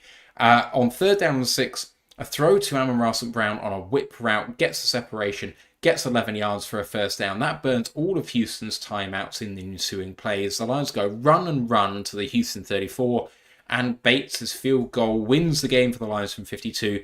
This time it shaves at the left hand upright. It was a nail biter. The way the camera angle was on the winning field goal, it kind of looked like it was going wide left, but it was straight and true. The angle was just weird. The Lions fans go crazy. They were superhuman in that stadium. And Ash, what a series of events from when we left off. I mean, when we started this last period of play, the Lions were down 10 and they had their ball at their own 10. So you're still 2 possessions behind and your defense has to step up. And the defense did basically what they'd done all day, kind of putting Stroud under pressure. He's struggling to make some plays. And it's one favourable call missing the DPI by Arnold, which means that the Lions aren't facing a walk-off field goal. And instead, 2 huge kicks by Jake Bates, along with some clutch play, especially by Jahmyr Gibbs in the run game. And then, of course, the Amon-Ra touchdown. You had the Monty screen pass for 24. The missed head-to-helmet for Goff. Lots happened in this, but it basically all fell the Lions' way in this final period of play. Yeah, it really did. So, as I kind of got onto a bit early, the swing past to Gibbs on the 3rd and 9 was just a great play call. Got Saul up as a leading blocker. The Texans all drawn in, trying to get pressure on Goff quickly. Gibbs just flows out, catches the ball in stride, and does what he does. And obviously then Monty, unfortunately, does the fumble, but recovers it himself. Very lucky too. He kind of recovers it with his legs, tucks it in, and then kind of gets it back when he's on the ground. Saves us, potentially turning the ball over yet again. And we're still able to then punt it away, put them in a bad position. And it's kind of on them then. They've got to go 91 yards to drive. Momentum's coming back to us a bit. The defense does great, stands on their head basically, like Amon-Ra last week, forces them to punt themselves. And then, we just put the hurt on them. Favourable spot with that 3rd one for sure, but just making plays to get ourselves back there with the JMO making the catch with his knee going, like spinning and all that, by the sounds of things. Missing the helmet to helmet should have been called, especially with the league especially the league office seemingly loving to step in and discuss penalties, even when they'd be better just to leave it alone. Cough, cough last week. So I don't know why they didn't hear. I know it's not an ejection, but if you saw that and you thought that was bad, roughing the passer, helmet to helmet. Come on, people. If you're trying to rule this out of the game, make it fair. But then the screens, it didn't work. Well, we've been saying for weeks, don't do them. It doesn't work. But for this game where they were getting so much pressure, doing these kind of screens where you're using a bit of eye candy and motion, drawing them in and then getting it out quickly with lead blockers worked. We saw it with the Gibbs play. We saw it with the screens to Monty and Amon-Ra for the touchdown drive. We did what? We finally made those adjustments and it dragged us back into the game because we finally were meeting what the defense was doing with the sack, for example, where Pascal, it should technically be a forced fumble by Titus Howard. He basically rips it out of Stroud's hands, which is hilarious. But again, Pascal showing why he's so key to us. And then again, just the kicks from Bates. I mean, I said it after the game. I was like, "Oh, it'd be nice if we can kick it down the middle." But I should remembered my my maths with his mean kick is down the middle because he scrapes it just in the left, just in the right, which means it's perfectly down the middle. I was completely wrong, Bates, and I'm sorry I did not know your game. I'm sorry, I've just while you've been speaking, I saw someone talk about Aaron Glenn getting the game ball and having an ugly cry. I just wanted to see it while you were speaking there. That was Oh, quite you hadn't seen it? No, I hadn't seen it yet. I've been watching back the game and I've been doing other bits and pieces, so I hadn't seen that yet. But yeah. So you said something about getting some maths wrong. I heard about you saying the mean kicks down the middle. I buy it. Yeah. It's Exactly. good. I was like, I knew you'd like that being what you do. I was like, you know what? Yeah, let's make a math show. Be it like how I know we discussed it about Discord, but whatever we've done with the snaps, because obviously you spotted during the game that we've been snapping a lot lower. The trajectory's been a lot lower. It's really helped Bates' accuracy because there's been a lot less slicing from him the past couple of weeks to the point now where if his kicks are going perfectly straight, that's good news because we know he's got the power. We've seen that with his time at the Panthers and with him being a kickoff specialist in college at Arkansas. Now, if we can get the accuracy down for him, that's a damn lethal kicker. Yeah, I completely agree. Okay, some game themes for you. First is just pretty obvious, but a game of two halves, and the Lions got destroyed in the first half on offense, and in the second half, it really took most of the game to get going. At fourth quarter, look, they were firing. They still scored points in that third quarter, even with the misfiring. But I think what it speaks to really is, I think early in this regime, even though this team was gritty and it was doing well, we did point to maybe a lack of halftime adjustments and things that they could do better at, and maybe they were getting outplayed. When they were doing really well in the first half, it seemed to come back at them in the second half, third quarter and all that sort of shtick. Recently, all this season, Lions' number one scoring offense in the NFL in the third quarter. That obviously continued with a vengeance yesterday. And the defense, really came up to play, stick up their ass, even though they played brilliantly in the first half. The coaching really seems to have found a way to get the most out of the team coming out of the second half. Yeah, like you completely right. Obviously, I was one of the big fear ones last season for the third quarter thing. I'm like, oh, here we go again. It's the third quarter. Let's see how many mistakes we can make this week to shoot ourselves in the foot. We've really turned that around this year. The halftime adjustments on offense and defense have been great. But yeah, the defense was just standout throughout the game. I know obviously we conceded points, 23 of them, but you look at the way they scored, it was not exactly on the defense. Didn't anything, they held them quite well. So obviously, the 8-yard run was just a great block, and then a 15-yard pass that was again on the money. But other than that, holding them to 3 field goals on the rest of the drives, we really put the hurt down where we needed to. We bent, but we didn't break, which was good news for us. But then, the second half of the offense, decided to kind of turn up. I know, obviously, they'd scored 7 points in the first half. That was just on a damn good pass. But suddenly, we made those adjustments. I said, using the screen game a bit more, even though it hasn't worked for us so far this season, Tampa game especially, where we put that, we almost learned from that, which again, we shouldn't be surprised by. But a team put us in that situation again where we weren't running the ball well compared to how we usually do. We're having to pass a lot more. The game was on Goff's shoulders, and 5 interceptions isn't exactly great. But we learned from that Tampa game to how to properly execute those kind of games where the teams try and stop the run and it works. Well, what else can we do? Well, quick game, use the screens as a replacement for the run game. Go back to, dare I bring it up, the 2016 Jim Bob-Cooter playbook with Theo Riddick. Did that kind of thing and then relied on a really damn good really good kicker to score points if we do stall out in the red zone.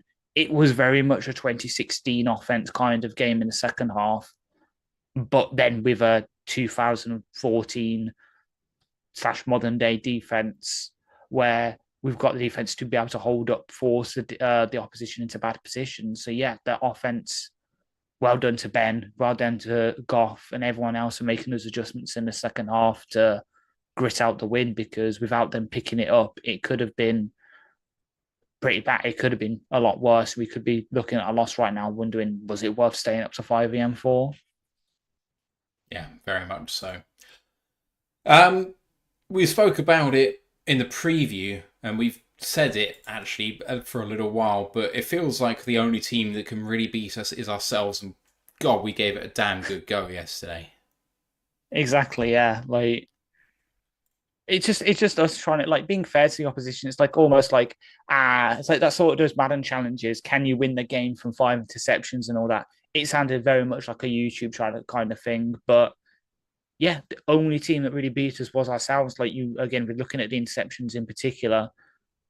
2 of them were batted, one's a miscommunication, one's a Hail Mary, and one the ball just zips in and the safety is able to get his hands up before Laporta does.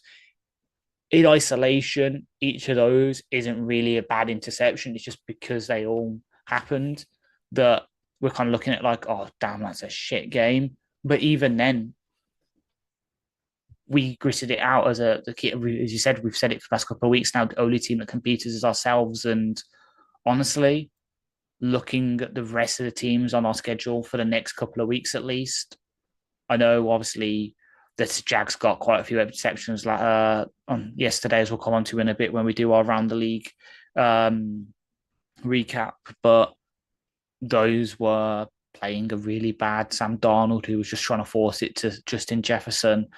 The Colts are in free fall right now. I know they've said the Siriannis would have come out and said that Joe Flacco will be starting for them. That's not good. The Bears are just dire. Not like, Sirianni. Not Sirianni. Colts is not Sirianni. Steichen. Steichen. Joe Shane. Where have I picked that from? God dear, Steichen. Yeah. Sorry, I was hearing Sirianni and I was like, no, that's another bad team's head coach. Even though the Eagles are 7-2. Yeah, because the Eagles, like for some reason, the Eagles and the Colts have that weird thing, don't they? Because it was Reich was the OC at the Eagles, goes to Indianapolis. Sirianni's his OC. So then he, oh God, you guys are left with me for 90 seconds. God help you. But yeah, so explain my mix up. They have that weird thing where they've gone back and forth, their coaches and OCs and that. So that's hence my confusion. But yeah, to go back to the actual point we're trying to make here, because of how we're built now, the only team that can beat ourselves is us making these kind of mistakes with the 5 interceptions, with the potential fumble, with some of the bad penalties. So the one that Neiman had on the punt, putting us back to the 10. It's only our mistakes that can really lose us games right now. And the only game I can really see it being taken advantage of is, unfortunately for me, the Bills game. For those who haven't been listening, that haven't heard, the Bills game is on my birthday. I'm going to be smashed, to put it lightly, because we're in the afternoon slate, so I'll probably have drunk a lot of alcohol by then. And it's in the black and blue as well, so I'll be wearing my Kirby jersey. But that's the only game I can really see us losing. I know right now, the Athletic and the team ranking, which me and Matt are both subscribed to their newsletter, have us favoured in every game. It probably won't end like that. We probably will lose a game or two, but right now, the only way I see us losing to the Vikings again, maybe, or the Packers, or the Bills, or potentially the 49ers, is because we screw off rather than them making great plays. Like, yeah, Josh Allen might be able to hit Keon Coleman, who has just been ruled out for this week against the Chiefs by the Bills, hitting him deep for a touchdown, or McCaffrey might be able to do some stuff where they play the 49ers. But we're the kind of team now where we can shut that down. Look what we did this week with Joe Mixon. That was very much the game plan for the Texans, was run the ball with Joe Mixon, use that to build it up. We absolutely shut it down to the point now where the official Lions account has tweeted in the past hour clowning Ryan Clark for saying, oh yeah, Joe Mixon owners, you're about to have a day. We're that kind of team now, and we've said it over and over, and that's the good thing. In this past 3 years, we've gone from the team on the end of these beatdowns where the only way we win is if we make the great plays, to now the only way we lose is great plays and us making mistakes. Oh, sorry, I had to pop off there. All right. Mistake-free football, was that what you were talking about? Yeah. Yeah, I mean, if we can get back to that, that would be fantastic. But True. But, you know, I put it in superfluously the sort of only team that can beat us is ourselves, because Houston were fantastic for most of this game and deserved the victory. They forced us into bad plays, and hopefully we have our left tackle down the stretch. who hasn't been great this season. So, how much of a difference does that really make? Goff's decision-making has to be questioned at least a little bit.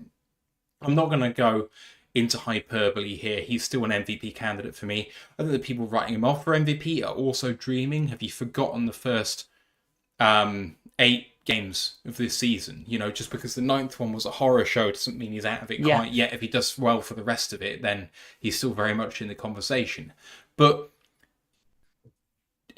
Goff had a warning shot in one of the first throws he had, where he threw it to JMO on a play-action throw, where the edge defender got upfield, and he had to throw it sidearm to get it to JMO behind the sticks, and it was a hospital pass to JMO, really. It was like, you're going to have to great play to not lose any yards on this, and then you get set back anyway because of a flag, but whatever. That was a warning shot. They were alert to the fact that you like to throw those sort of swing passes, and then you do almost the exact same play, and that leads to the first interception.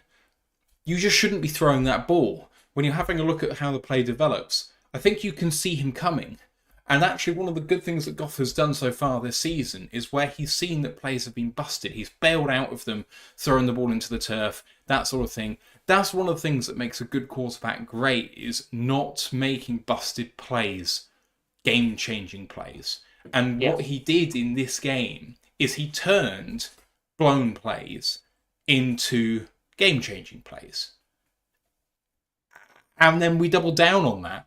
I give big props to Goff that he didn't go into his shell and his confidence didn't get hurt and he still came out firing, because that's the biggest thing for us. If Goff loses confidence, we're cooked. But he never seemed to lose that in himself. And that's why we can only beat ourselves, because it's not really about how the other team plays, it's about our mentality. And to borrow a phrase from an absolute cunt, excuse me, we're the mentality monsters. That's what Jurgen Klopp used to say about his Liverpool teams, as they were mentality monsters. I'm not calling him that word, by the way. It's a reference to a UK referee, fourth official, who privately called a football manager that. And those messages have surfaced today after like 3 or 4 years.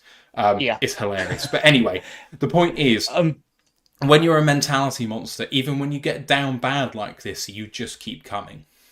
Yeah, and proof of that, and it's, again, great timing because Dan's at the podium right now. He said that Ben at halftime turned to the offense and said, "This is the San Francisco game in reverse." And look what, and damn, was he right? It turns out he's right. But just the mentality to overcome anything, because obviously San Francisco last year with all the turnovers, we won't be able to dig ourselves out the hole despite the lead we had.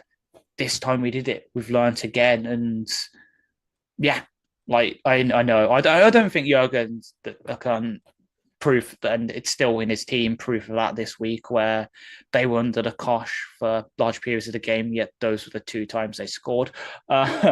Pain. But just that's maybe one of the good things about this team as well, is we don't just look at football, we draw it in from other sports as well. Obviously, IndyCar with the GP thing with it, Dan Campbell with the helmet on, but also, perhaps they have heard about Jurgen Klopp, heard about, I'm going to throw one of ours in there, but Unai Emery, what he did with his team, turning literally what Dan Campbell's done, turning them from in the relegation zone to being in the Champions League, and before this week being top of the Champions League before we fucked ourselves over. Just it's true. The only team that can beat us is ourselves, because we can stop teams making having great plays on us, and we can make great plays ourselves no matter where we are on the field, what kind of position we're in, the game script. We've always got that potential to make a big play, be it through a massive Gibbs run, a massive JMO reception, Khalif and Dorsey returning punts and kicks. We've always got that ability to just flip the field in a second and score. Don't really have any other game themes to go into, really, that we haven't already covered, apart from just to talk a bit more maybe about Jake Bates. We all wanted competition for him, I think, in the off-season, with, I want maybe for him to win the job and really show him what he can do. But he didn't have the best pre-season. The team kept faith. And he's been good with kicks that, quote unquote, haven't mattered. They all matter, obviously. And he's missed a PAT. He hasn't missed a field goal yet, I don't think. The confidence that the team must show in him now, my confidence in him, I don't know if I'm speaking for everyone here, but when I see him walking out there now, I kind of feel like I did when I saw Prater walk out there. Maybe even slightly better, because Prater wasn't the best from shorter distance either. He very much like the longer ones too. I know it's very early on in his career. There's plenty of time for things to go well and badly as they ebb and flow, but he's really bringing it, and he deserves it all. Like, the guy was so close to calling it a day with football. He had his job, if I remember rightly, at the start of the season, talking about him being a brick salesman or something like that. Yeah, so it's mental. It's funny. I'll see if I can find it. Someone actually replied to the video, the NFL clip of Bates making the field goal and saying, "I've just put it together that I interviewed for the Jake Bates vacancy at Acme Brick when he left."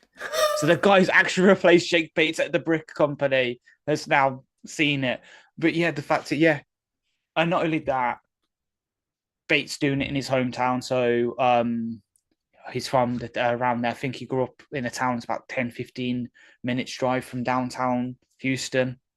Him kind of doing it in his home turf. The team that, and we should have maybe predicted that he was going to have a great game, the team that cut him last off-season. He was there as a tryout and they cut him just over 12 months later. He comes back and kicks a 55-plus winning, 55-yard plus game-tying field goal and a 50-yard plus game-winning field goal against the team that turned him down. And it's, again, Lions Twitter on point.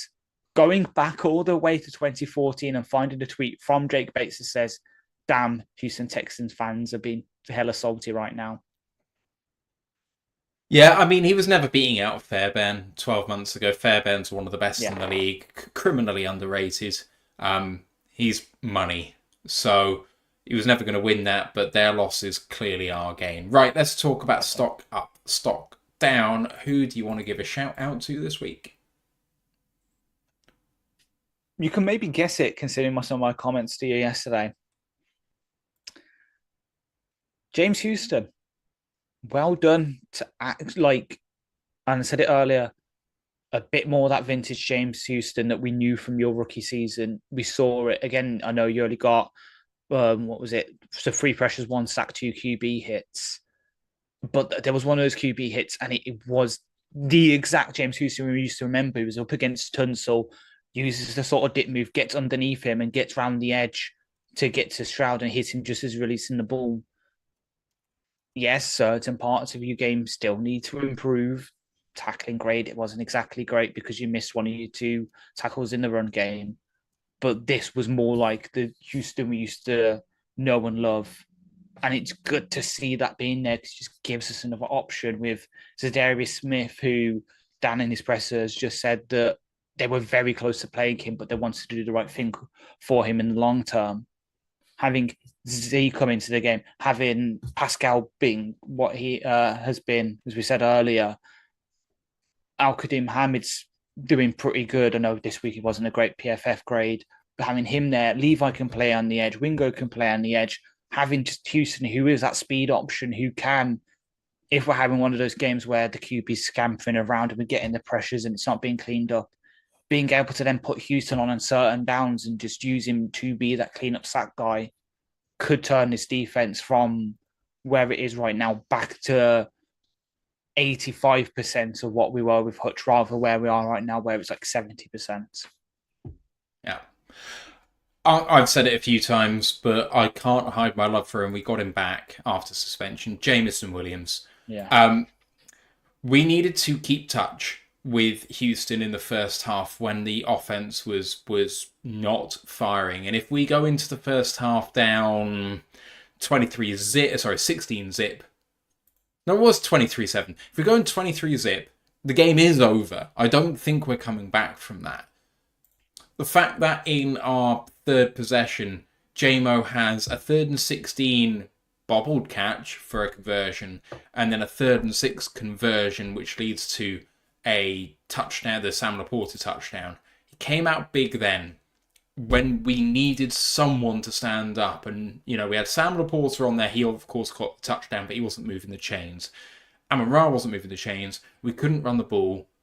Jamo was the difference in keeping us in touch at that time. And then when it gets big late, 12th possession, down 10 with the ball in the 4th quarter, on 2nd down and 6 at midfield, Jamo has that catch where he gets hit in front and behind. So that's where the Goff helmet-to-helmet happens. But, without that play to get us into field goal range, I mean, even if we kick the field goal there, it's suddenly a 1-possession game.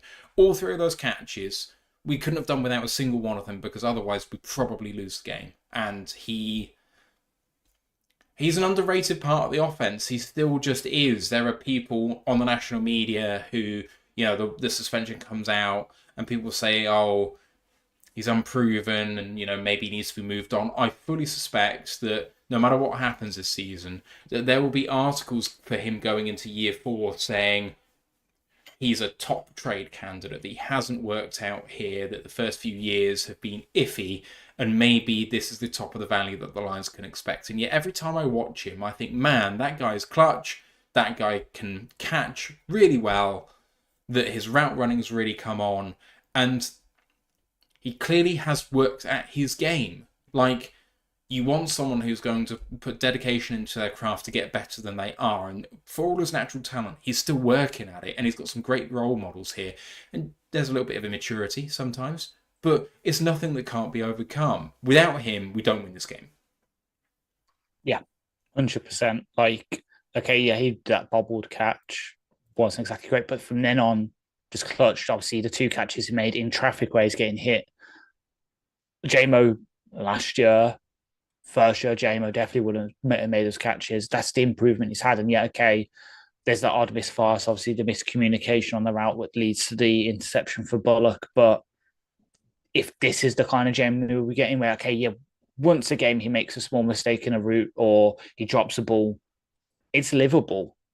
It's completely livable. And yeah, okay, he's very much overshadowed by the off-field stuff, but he's continuing to make strides there. And yeah, he might never be a true wide receiver 1 for us, but we don't need him to be, because that's what Amon-Ra is. He's good enough to be that really damn good number 2 option on the outside who can stretch defenses, keep them honest, and then he blocks like a motherfucker in the run game as well. I know he didn't exactly have a good run blocking grade this week with 54.5, but Jamo embodies the no block, no rock mentality for us, because that's what he's had to do. He's had to earn the trust of Goff and the coaching staff by blocking, and he continues to do it. So yeah, Jamo, applause to you. Another one for you? A couple of weeks ago, this guy had his best ever career grade for the Lions. And this week, he went even better. Frank Ragnow.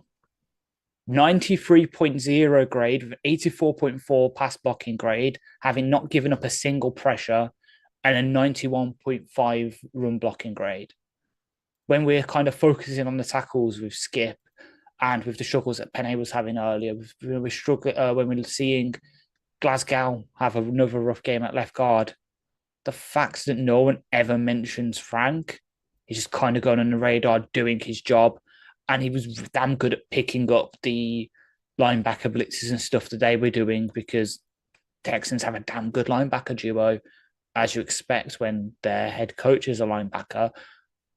Frank was just immense. Like, the fact he wasn't mentioned just proves it, especially after last week where we saw what happens when a centre is getting noticed, because most of the time it's not good. And then at least he doesn't end run his mouth. Like, he could have easily said, oh, yeah, the better team did.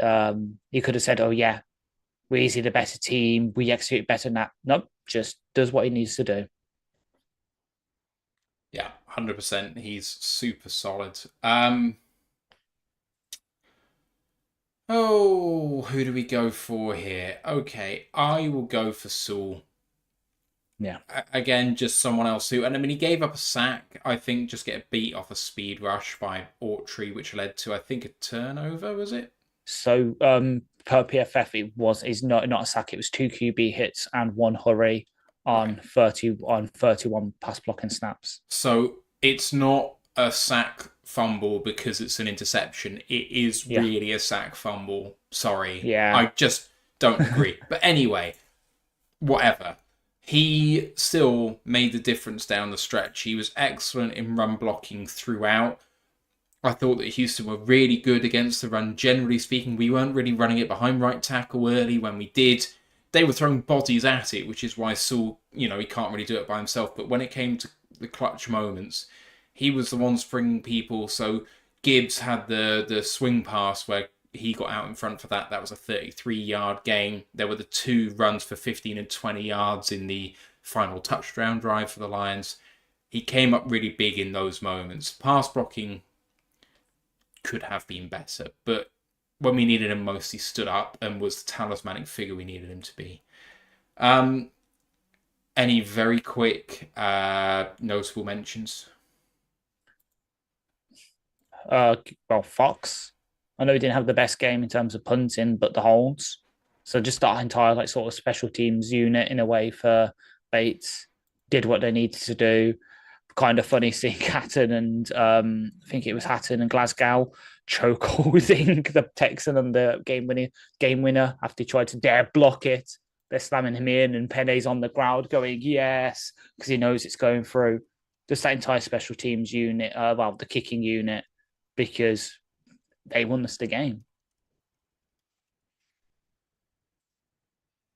I'm going to go for an honourable mention to Ben Neiman.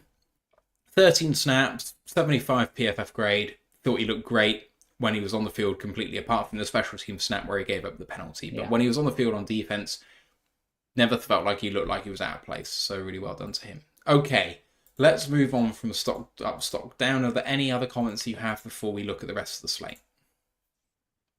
Not really, no. All right, let's do it then. So we have the full slate of games, and we're going to go through them now. And to start with Thursday Night Football, the Ravens beat the Bengals 35-34, and it may be the best game, at least of the season, but maybe for several seasons. Both quarterbacks absolutely incredible. Chase obviously went for over 200 yards. What more can you say about this game apart from wow? Well, I can say, fuck you, Chase, because you lost me fancy matchups this week, you absolute bastard. It was a cracking game. I also didn't stop up for it because I had to be up early in the morning for work, but having watched most of it, watching the highlights and that, Jesus Christ. I thought the Bengals would be dead, because Higgins wasn't active. They've really found out a way to have offense without him because obviously he wasn't active for the first couple of weeks and they lost all of them. They've found a way to start winning without some of their best players, which would really help them because that's how the NFL works. But it was just a banger of a matchup. And if these two, I know obviously they're in the same division, but if this is one of the divisional round games or if this is the conference championship for them because the Ravens somehow beat Mahomes or something, it's going to be a cracking matchup to watch in the postseason. Yeah, it depends whether the Bengals can get there. At 4-6, they're still in a bit of a hole, and while Burrow is maybe playing the best football of his life, they still can't win games. And they've still got to play the Ravens again. They've got to play Pittsburgh again, I think. I suppose the other note that they've already played both their Ravens games. Okay. Yes, they have. Yes, you're right. Because the other Ravens game was the only other time that a QB is thrown for 350 yards and all these touchdowns and that. And both occurrences, it's Joe Burrow against the Ravens this year. Right. So they've got to face... Their next game is at Chargers and then versus Steelers. They could easily lose both of those games. Those are two really good defenses. If they are 4-8, maybe 9-8 makes it in the AFC, but then they got to run the table. And I mean, they finish the season at Cowboys, at Titans, versus Browns, versus Broncos, at Steelers. So they could be 8-8 going into at Steelers, and then they, it could be a win and hope you have tiebreaker situation. But it feels like they've really got to win one of the next two at least. And I mean, I wouldn't want to go to LA right now, the way the Chargers team is playing. And then versus Steelers, the 7-2 Pittsburgh Steelers. Like, yikes. That really hurts. I low-key think the Bengals are done this season. I just think it's too long of a road back. If they can win both of those games, they're very much in it at 500. But I think that's a big ask. Have you learned nothing from the game we've just covered? There's always a way. There's always a way to win. Yeah, but the thing is, despite how mediocre the Chargers and Steelers are on offense, their offenses are both better than the Bengals' defense. Anyway, yes. Next game up is starting now with the Sunday slate, and it was the international game in Germany with the Panthers eking out the Giants 20-17 in a low-key enjoyable game of two bad teams battling it out. And you know, neither side wanted to give an inch. They both really wanted to win this game, both to their credit. You know, Panthers head coach doesn't want to be one and done, and they're certainly fine for him. They've won 2 on the bounce. Bryce Young's first time winning 2 in a row as a pro. And then the Giants, I mean, they scored 17 after being 10-0 down in the second half to take the lead and went to overtime. I just kind of feel sorry for Daboll, because as much as I don't really believe he's a great head coach, you look at what he's working with there, and it feels to me like an executive problem in New York. And it really feels like the Giants have had that problem for the longest time now. I mean, I remember their previous GM getting fired because of a decade of mismanagement, and now suddenly they're still not getting any better. I kind of agree. I mean, the big thing that's stopping the Giants is their QB. Like, you look at that defense, it's got pieces. They've got some offensive pieces as well. With Wan'Dale Robinson, Tyron Tracy's been a revelation for them, the rookie out of Purdue, even though he's a bit older. He's been damn good for them. They just don't have a QB who can execute, and it's really holding them back. But yeah, well done to the Panthers for kind of turning it around. I kind of predicted it a bit. I was texting my friend who's a Panthers fan, and we would, because after the news last week with Annan being fired after losing to him, I was like, you know what? Out of the two situations, the Panthers have got the better one. There's an easier road to being great for them than it is for the Saints. Like, you're going to be scrappy. You've got enough pieces there to win. Hell, I wouldn't be surprised if you won in Germany. And lo and behold, admittedly, it took to overtime, but they won.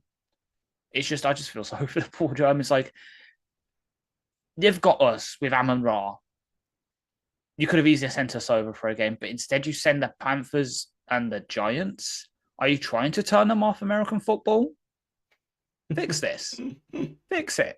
Yeah. And I'm not just saying that because it'd be way easier for us to fly over to Munich or to Berlin than it would be to go to America. We are never getting tickets. I hate to break your burst your bubble, but there's no chance in hell we'll get tickets to go to Germany. I'm praying it's London for the Lions. I want to go to Germany, but if it's our team, the demand's going to be massive. Yeah. It sucks. I hate to. The only way we watch the game is if we can convince the German authorities that we are the preeminent Lions European podcast, which I think is a stretch. Even though it might be true, I think it's a stretch. You mean? Yeah, sure we are. Let me just check. We currently have. Let me have a look. I mean, does any other Lions European podcast? I currently have 147 likes on a minute clip of them from last night. I don't think so. Right, next game up is Patriots at Bears, and the Patriots make the Chicago Bears look like fools. 19-3 victory for the 3-win Patriots. The Bears fall to 4-5, having lost 3 straight.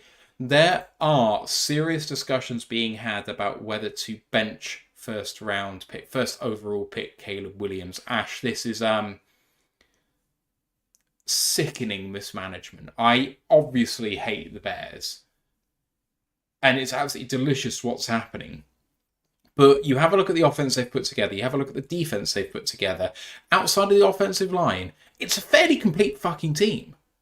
Like, what the hell is going wrong? And I mean, the answer is coaching, obviously. But 3 points against this 2-win Patriots team is a sackable offence.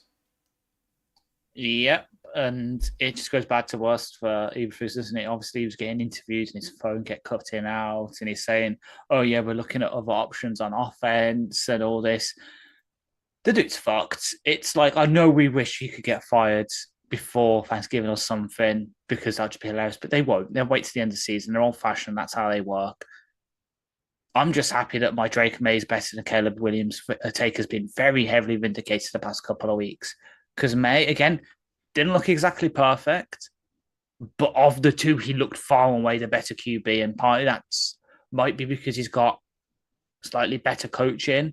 But again, this is the Patriots are a defensive team. They're not exactly known for explosive offense, and yet they're the ones who put the beating down. Like, it's bad when the guy sacking you for the 9th time in a row is helping you up and saying sorry. Yeah, this was bad for you, doesn't it? Yeah. Oh, it's okay, mate. Don't worry about it. Yeah, the pity is so delicious. I didn't say it because I missed it, so apologies to Jeff Hurley with the $10 super sticker. It's a crying, laughing, I want to say fox? I'm not sure what that sticker is, but I'll say that that's right. Anyway, Jeff. Oh, yeah, it's like a sort of, it's either a fox or like a sort of Japanese dog thing. Yeah, I see what you mean. Yeah. But anyway, Jeff, your support very much appreciated. Thank you. Next game up is Bills at Colts. Bills 30-20 winners.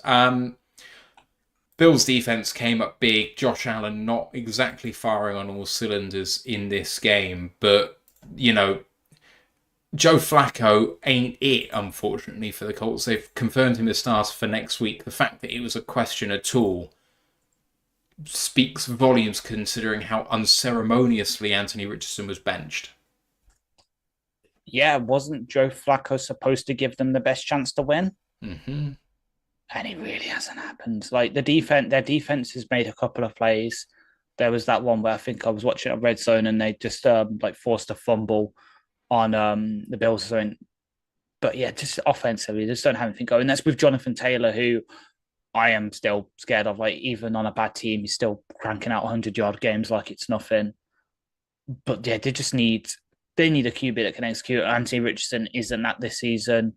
Maybe what's happened will give him a nice reset, like what's happened with Bryce Young, but they really have not done anything good for his confidence. I know loads of analysts are saying that he's done in Indianapolis, but he might have been Trey Lanced, where he'll get traded for a low pick to a team, and even though the person in front of him played really shit at the weekend, they still announced the guy ahead of him is going to start despite it not being good, and then the owner of that team also saying you can't win a game while committing 5 turnovers.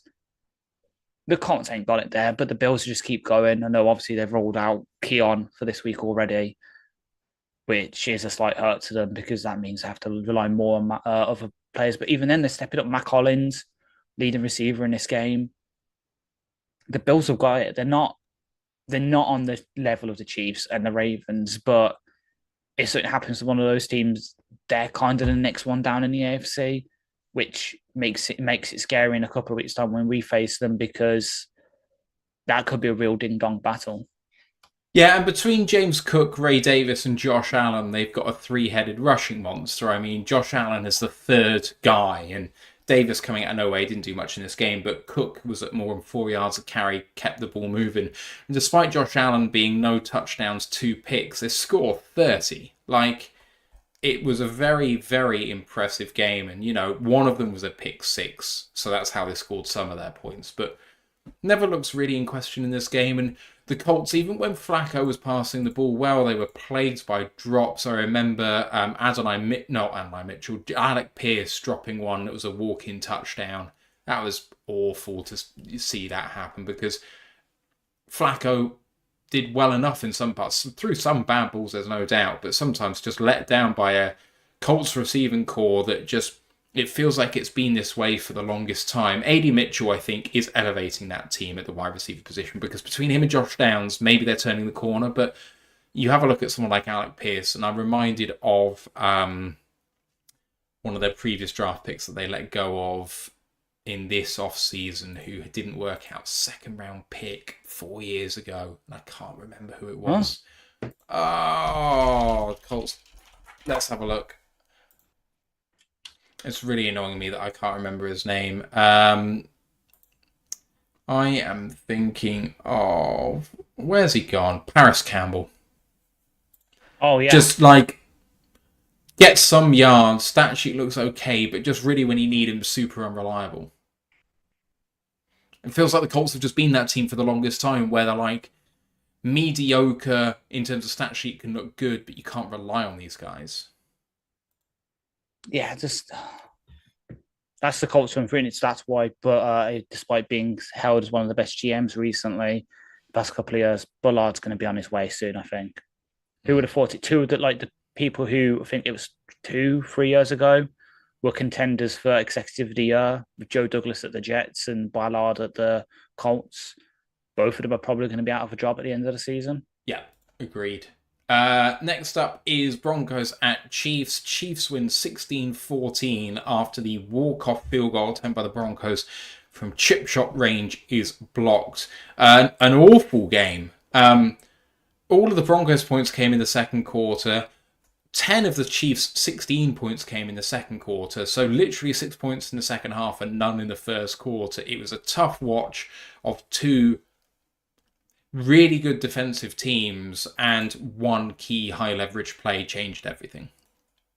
Yep. Once again, fuck you, Mark Dana, for ruining my take.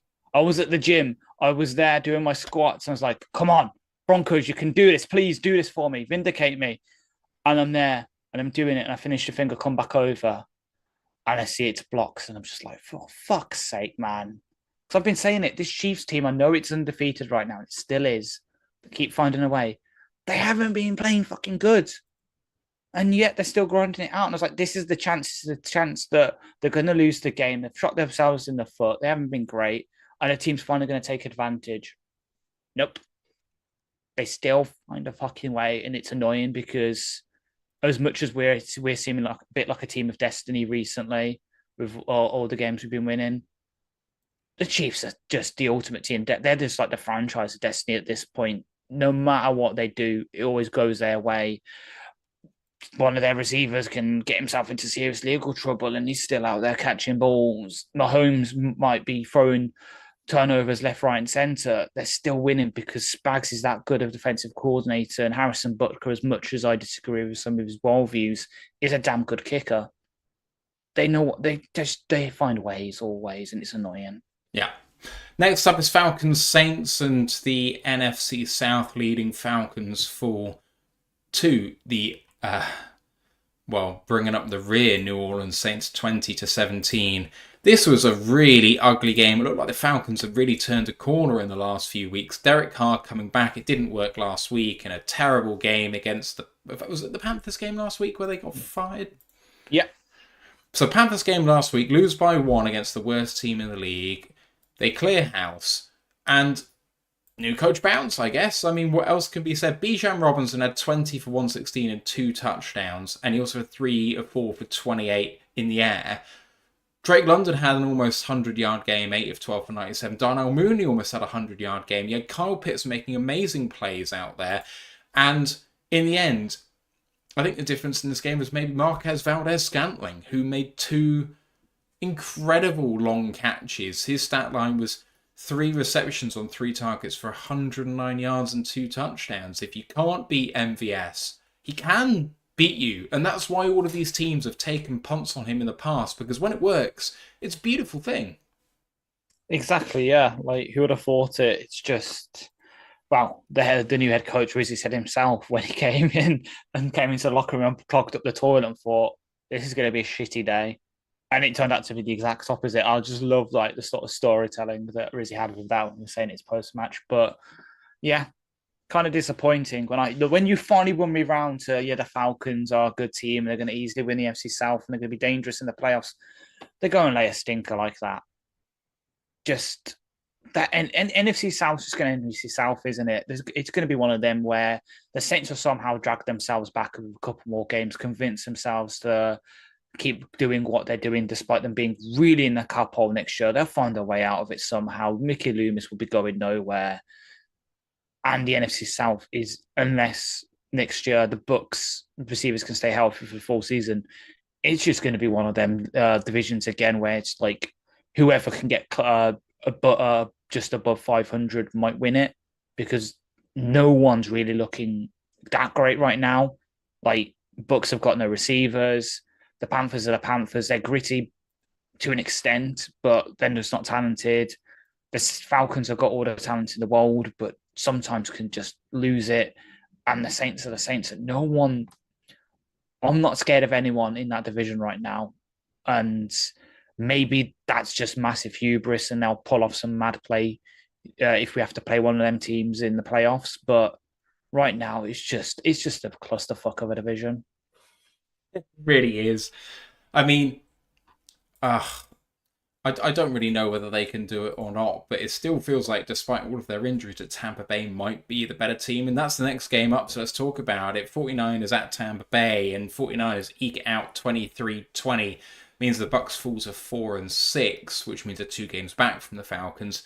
49ers somehow win the game with a walk-off field goal, despite the fact that Moody missed, I think, 3 others. I'm just going to double check and make sure that that was right. Moody was 3 of 6 in field goals, so not exactly the best rate for the former Michigan kicker, but somehow the 49ers just pull it out. And I mean, when your quarterback for Tampa throws 18 of 29 for 116 and a touchdown, you got to smash him on the ground. And Bucky Irving did well, 13 for 73 and a touchdown, but San Francisco did enough to win. I mean, McCaffrey only went for 3 yards of carry in his return, but through the air, 6 of 7 for 68, and Brock Purdy was efficient. It wasn't a great game, but they did enough.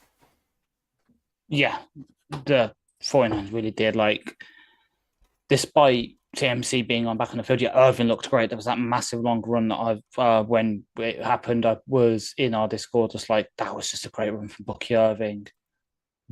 And Ricky Pearsall, like, the big one for me was Ricky Pearsall. Like, I know I was a bit shocked when he was picked where he was in the draft, and I bet Ryan McCluskey is chuckling right now as I admit this.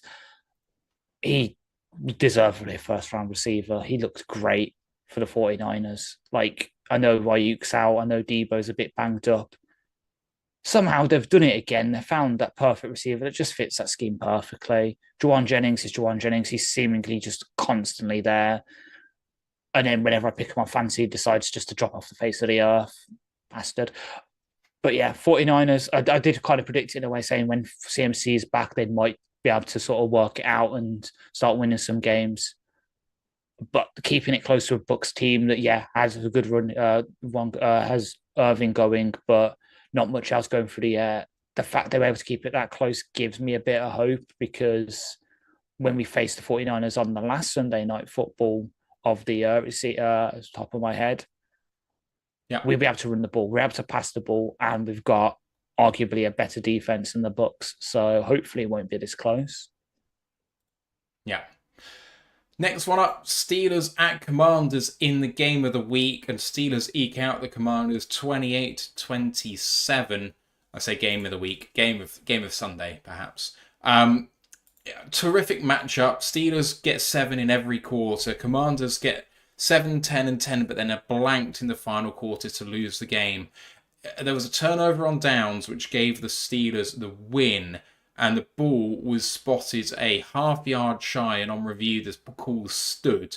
On replay, it looked very, very much like, even though that the receiver was coming back towards the throw, that when he was touched, that on the balance of probabilities, they probably made the Lions a game, which really puts the Commanders in a good position to kick a game-winning field goal, and they were stolen of that chance. But the Steelers have got some offense with Russell Wilson. They did a really good job bottling up the excellent Commanders rookie quarterback Jaden Daniels. It was just a fun football game.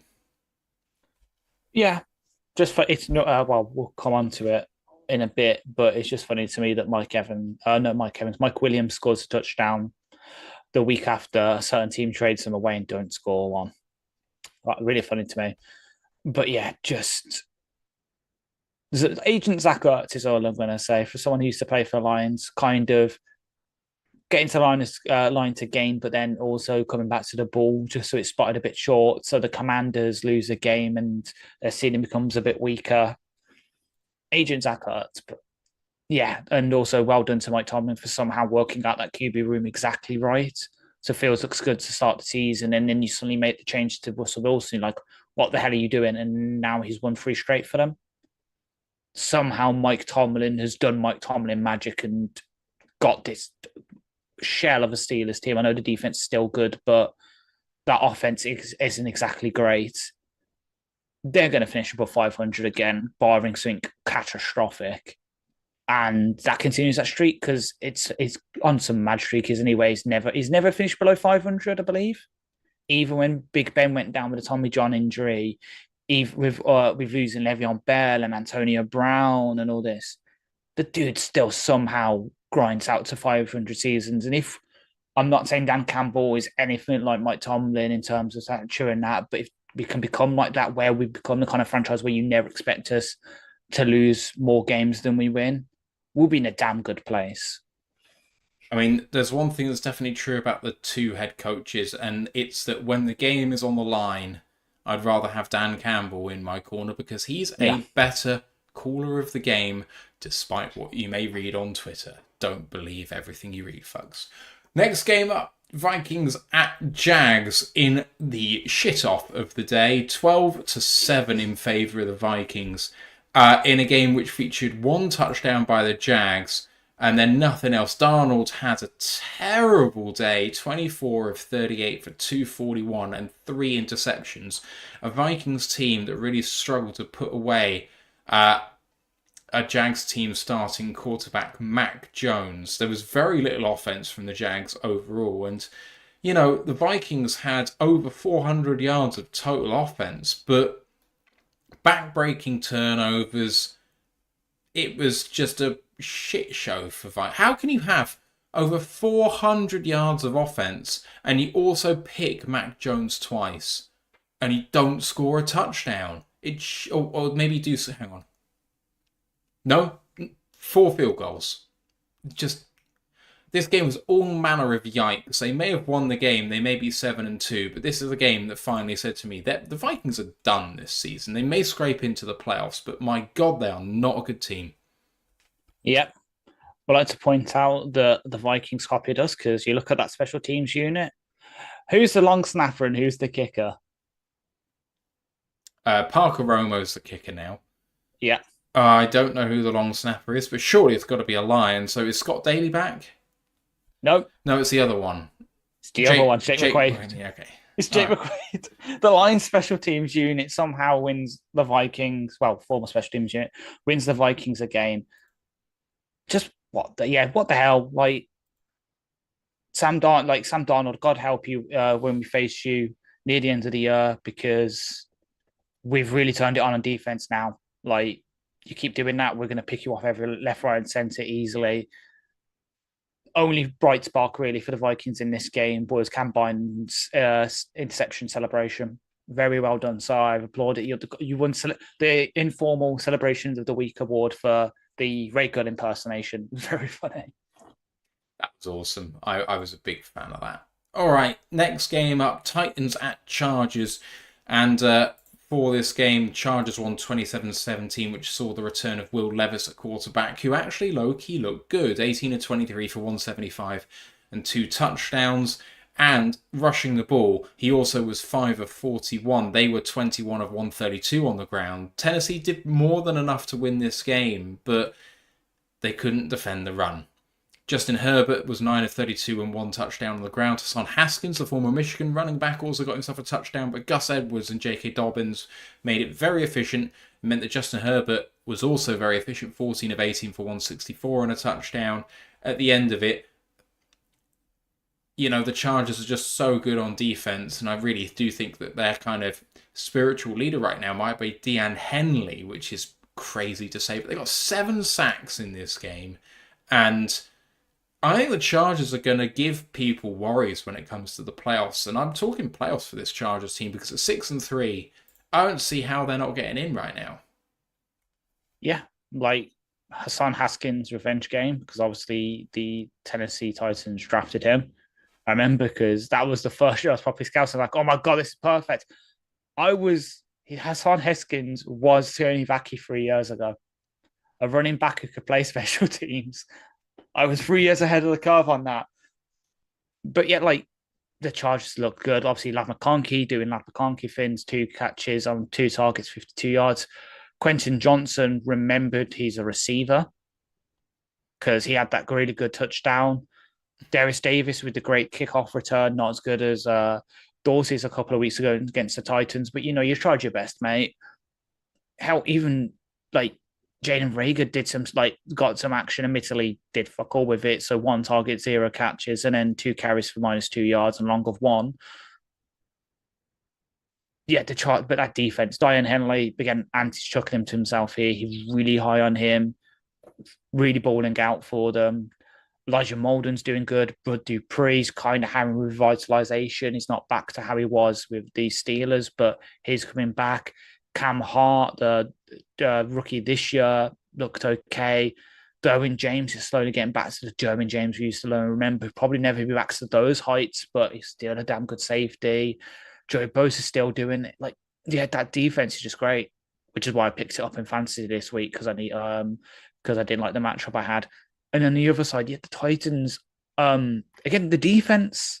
I was listening. I can't remember who was listening. I was listening to Red Zone and they were saying how the defensive coordinator for the Titans has brought away over the Baltimore way because he was from there and turned it into the Titans way. And you could see it with his defense, like sort of against us, sort of against where like Jarvis Brownlee, as much as I hate to say it, he played really well. Kenneth Murray, who had a kind of revenge game because obviously the Chargers drafted him, 6 tackles, 3 solo. He played pretty okay. Jeffrey Simmons just doing Jeffrey Simmons things. And yeah, Levis looked kind of okay. Ridley, for some reason, ever since he's played us, he's kind of turned it on. He's remembered how to be a receiver, kind of like I said with Q. Because 5 catches on 9 targets for 84 yards and 2 touchdowns. That's kind of like the one we used to remember. So while the Titans season is by far and away done, they might actually have something to go forward with Ridley, with Levis, if they can just get a few more offensive line pieces, a few more pieces on that offense, and yeah, a bit of star talent on that defense to really push it over the edge. The Titans could be a mightily good team in the future. They've just got to keep this sort of momentum they've started continuing on. 3 games to go. Including the one we've covered, actually, so really 2. Eagles-Cowboys is next up, and the Cowboys continue to be embarrassed. 34-6 in favour of the Eagles in Dallas. Ash, they are done. They are doner than done. 3-6. Obviously, Dak Prescott is on IR, and I think it's now season-ending IR, isn't it? Because he's going to get surgery. So they're going to be starting Cooper Rush or Trey Lance down the stretch. This ain't going to get better for the Cowboys. It really ain't. They've already announced it's Cooper Rush this week, but yeah, I just love how everything is coming back to bite Jerry on the arse. So obviously, as I've alluded to earlier, he said in his postgame, it's hard for a team to win when you commit 5 turnovers. Hi, bitch. And then him saying, we're not going to put curtains up at Jerry World, all this. And the fact that the way the sun shines in Jerry World means that CeeDee Lamb drops an easy touchdown. This dude's just getting like, why the fuck did you trade that amount of capital you did for Jonathan Mingo and then he doesn't even get a target? Yeah. Like, okay, you can kind of say the same for us, but Mingo's already Mingo hasn't had his bye because obviously the Panthers will be on that next week because they were in Germany this week. But you need a spark on offense. Because at the point, like your leading receiver is Jake Ferguson with 24 yards. Like you need something you haven't put. He didn't even play him. You needed something on offense because Cooper Rush, while he didn't commit a turnover, he didn't throw an interception. 13 completions for 45. Like you're averaging 2 yards a throw. You should put Trey Lance out, and even though when you do put him out there, bit better, 3.5 yards average. They're just done. Like poor Micah Parsons is being brought back from IR. He's getting played, and he's playing for this shithole of a team. Like they're done. Like Dallas needs to completely reset. Mike McCarthy needs to go. but they've tied themselves to Dak, unfortunately. And on the other side, tied themselves to Dak, but they also paid CD, which means their ability to pay their offensive line and defensive line is really hamstrung. Yeah. The only way they're going to get out of this is by good drafting. DeMarvion Overshown, I just want to give a shout out to for Dallas, because he's really come on this season. I thought he's like the best player for their team apart from CD. But anyway, Philly. Yeah. Sorry. Philly. Well done to them. Like Hurts continuing to be a damn good QB. Obviously, I know through the inception, but he's getting there. And shout out to Johnny Wilson for getting his first ever NFL touchdown. Hey. I love it. Even though I hate that it was Roy that got tagged for him, not me, despite, us actually turning him into a feasible receiver, but it is what it is. Just sad that Saquon couldn't get a touchdown. Like, I think he got injured partly throughout the game and he had to come out for a bit, but would have been nice to see Barkley run over that Dallas defense, because that just would have been hilarious. Like, this is a guy you faced and he just continues to scare you. Just hilarious to me. So yeah, Philly really turning it around. They're now equal with the Commanders. Like, this is going to become a dogfight in the NFC East. And the way the Eagles are playing right now, I'd probably maybe even favour the Eagles. The Commanders playing great ball, but kind of trust what the Eagles have done, even though their coaching maybe is inferior. But the personnel is so good. Yeah, exactly. Yeah. Final game to cover is Jets at Cardinals. Cardinals humble the Aaron Rodgers-led Jets 31-6, and Kyler Murray has got to be starting to be talked about as an MVP candidate. 22 of 24, 266 and a touchdown. 3 touchdowns on the ground for the Cardinals, including 2 for Kyler Murray, 3 of 21 and 2, as well as James Conner's 12 at 33 and 1. But they were actually led by Trey Benson on the ground, 10 for 62. Great performance all around. The Jets, Rodgers was not great, but not bad. Breece Hall was going over 5 yards a carry, but Rodgers had a fumble. And otherwise, they didn't play great ball. Jamie Sherwood had 17 tackles on the day, which is nuts. That must be nearing some sort of NFL record, but barring that, woeful day for the Jets. It's like all our Christmases are coming at once for the Jets and the Cowboys being quite this bad. And the Bears. Yeah. So to lead off with sort of the last thing first, he was 7 off the record for most tackles in a game. Oh, okay. 24 is the record. Flipping heck. Yep, Luke Kuechly against the Saints on December the 22nd, 2013, and then David Harris for the Jets against the then Washington team, November the 4th, 2007. But I would then also like to go back to the first. Kyler Murray beginning to be discussed as an MVP candidate. So maybe I'm not remembering right, but I'm sure someone said during the off-season in our preseason predictions, oh yeah, Kyler Murray is a dark horse MVP candidate. I don't know who you're talking about. I have no idea who you mean. It's not like it's ever been mentioned on this show. I'm confident about that. Yeah, exactly. We both said it. I mean nationally, of course. Yeah, nationally, yeah. Us two, we're ahead of the curve. Somehow our takes are great, but we are nationally insignificant. Yes. Unfortunately. For now. Wait for the clip to blow up even more. We'll be there. But Trey Benson breakout game. Like, I've seen people on some Cardinals fans calling for him to take the lead over Connor now, which is kind of sad considering what Connor's gone through his life. But Benson is that damn good. Just look at what happened to my team since he's left. We cannot run the ball to save our lives. But yeah, Arizona getting it done on the ground. When they need to pass, they're doing it. So the touchdown to Marvin Harris Jr. was just brilliant. Trey McBride becoming more and more, like, rising up the tight end rankings. He was already up there for me, but he's growing even closer and closer to that sort of top echelon where in my head where Kittle, Kelsey and Laporta reside. He's at the top of that next echelon now. He's in the sort of Darren Waller zone back where he was a couple of years ago. And then that defense, I know it doesn't really have any stars outside of Buda Baker, but bloody playing well. Garrett Williams, backing up my draft take on him last cycle where I said, I know he's got the ACL, but he's a damn good corner. He's playing really well. DTD, this year's draft pick out of I think it was Texas Tech, playing well. Starling Thomas, the preseason darling from a couple years ago, playing well. Like everyone, like Max Melton playing well, the rookie out of Rutgers this year. They're really elevating the guys. So while yes, the head coach is not exactly the best in the world, their defensive coordinator is damn good. And on the Jets side, they're just in free fall. Like when you're one of your safeties is having to make 10 tackles, when both your linebackers are combining for 27 tackles, it just shows your defensive line's not doing it, which is a shame because they've got pieces on there. Obviously, Quinnen Williams, Hassan Reddick, Jerron Kinlaw, Leonard Taylor III, Will McDonald. These are all big-ish names, and they're just not getting it done. And on offense, despite trying to keep Aaron Rodgers happy, when the receivers are dropping balls in the end zone, when it's just not working for them. Like, they've got some pieces there that can maybe work it out, but they're just not. They need to stop being gunned Aaron's thumb and actually tell him to shut the fuck up, because that actually might turn things around for them. But right now, yeah, their season is just in free fall. They should tank for draft position, but they won't. They should be looking to replace Aaron, but they won't. And it's going to screw them in the long term. Well, I mean, Aaron's only under contract this season, so they'll have to replace him. I can't see Rodgers coming back.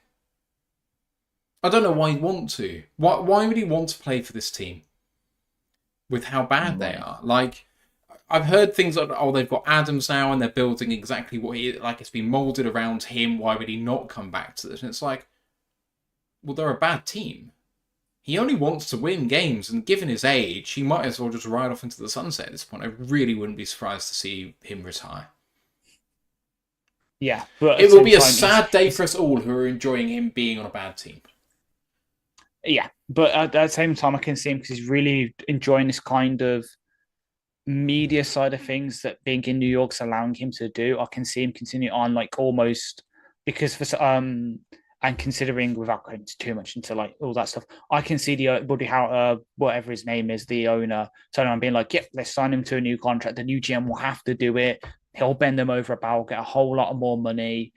We'll still have the informal control he simply has over that organization. And they'll run it back next year, and it'll just be bad again because he's over 40 and he's acting like he's 26 in terms of what he's trying to do, and it's just not going to work."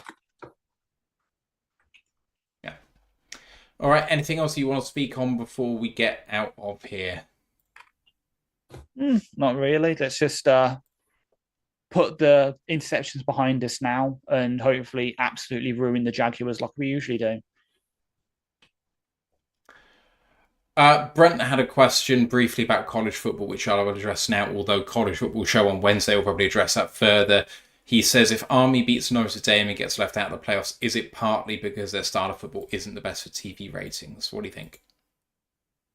No, like, especially with the adaptations that Army have made to their scheme this year, they've gone to more of the sort of traditional passing stuff. It's working.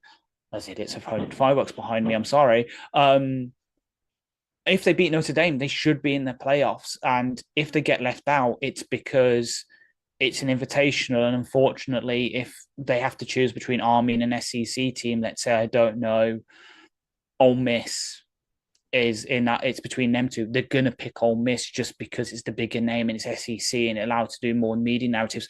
Army right now, if I was picking the playoffs, should be in there. But yeah, if they don't get in, it's just because it's an invitational and SEC bias. I'm just going to have a look at their schedule because I think that's the thing that really lets them down, to be honest. And I think that's what At actually put in the chat. Let's have a look. So they are unbeaten. They have Notre Dame, UTSA, and Navy to play, although I'm not sure whether the Navy game actually counts towards the record.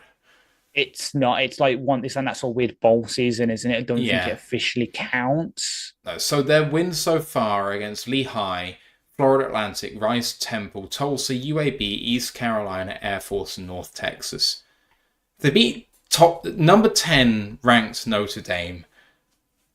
That obviously goes down as a quote-unquote quality win because they're 10th ranked right now. But if Notre Dame lose to Army, they have already had some Yeah. interesting losses against Northern Illinois. They'll have lost to Army, and then they've still got to face Virginia next and USC to finish the season. So if Army beat Virginia and USC and lose to Army, then that maybe puts a quality win on Army's books. But it's the only one they can possibly have. You know, UTSA isn't moving anything for anyone. So that, but I think that actually Army being Army should be a benefit to them for trying to get in the playoffs, because can you imagine the national media narrative of a Forces team getting into the new playoffs? I think that the further around that game and everyone's eyes being on it because, oh my God, Army have made it.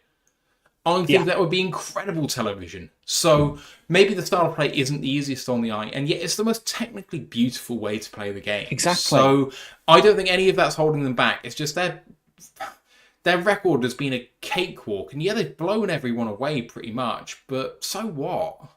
So, yeah, the only thing I'll bite back down is, especially with the new format, is a couple of years ago, Cincinnati went undefeated in the same conference, and I think they got in. Yeah, they did. They did. They were number 4. Yeah, because it was Desmond Ridder. Yes, it was. So in this new format, an undefeated AAC team should not be ignored in the playoffs at all. Like, especially after what happened last year with a certain undefeated team, they can't afford the uproar again. If Army go undefeated, which is very possible, they should be in it. And I think they could surprise some teams. Hang on a minute. I'm just trying to see what undefeated team you were talking about last season. I have no idea.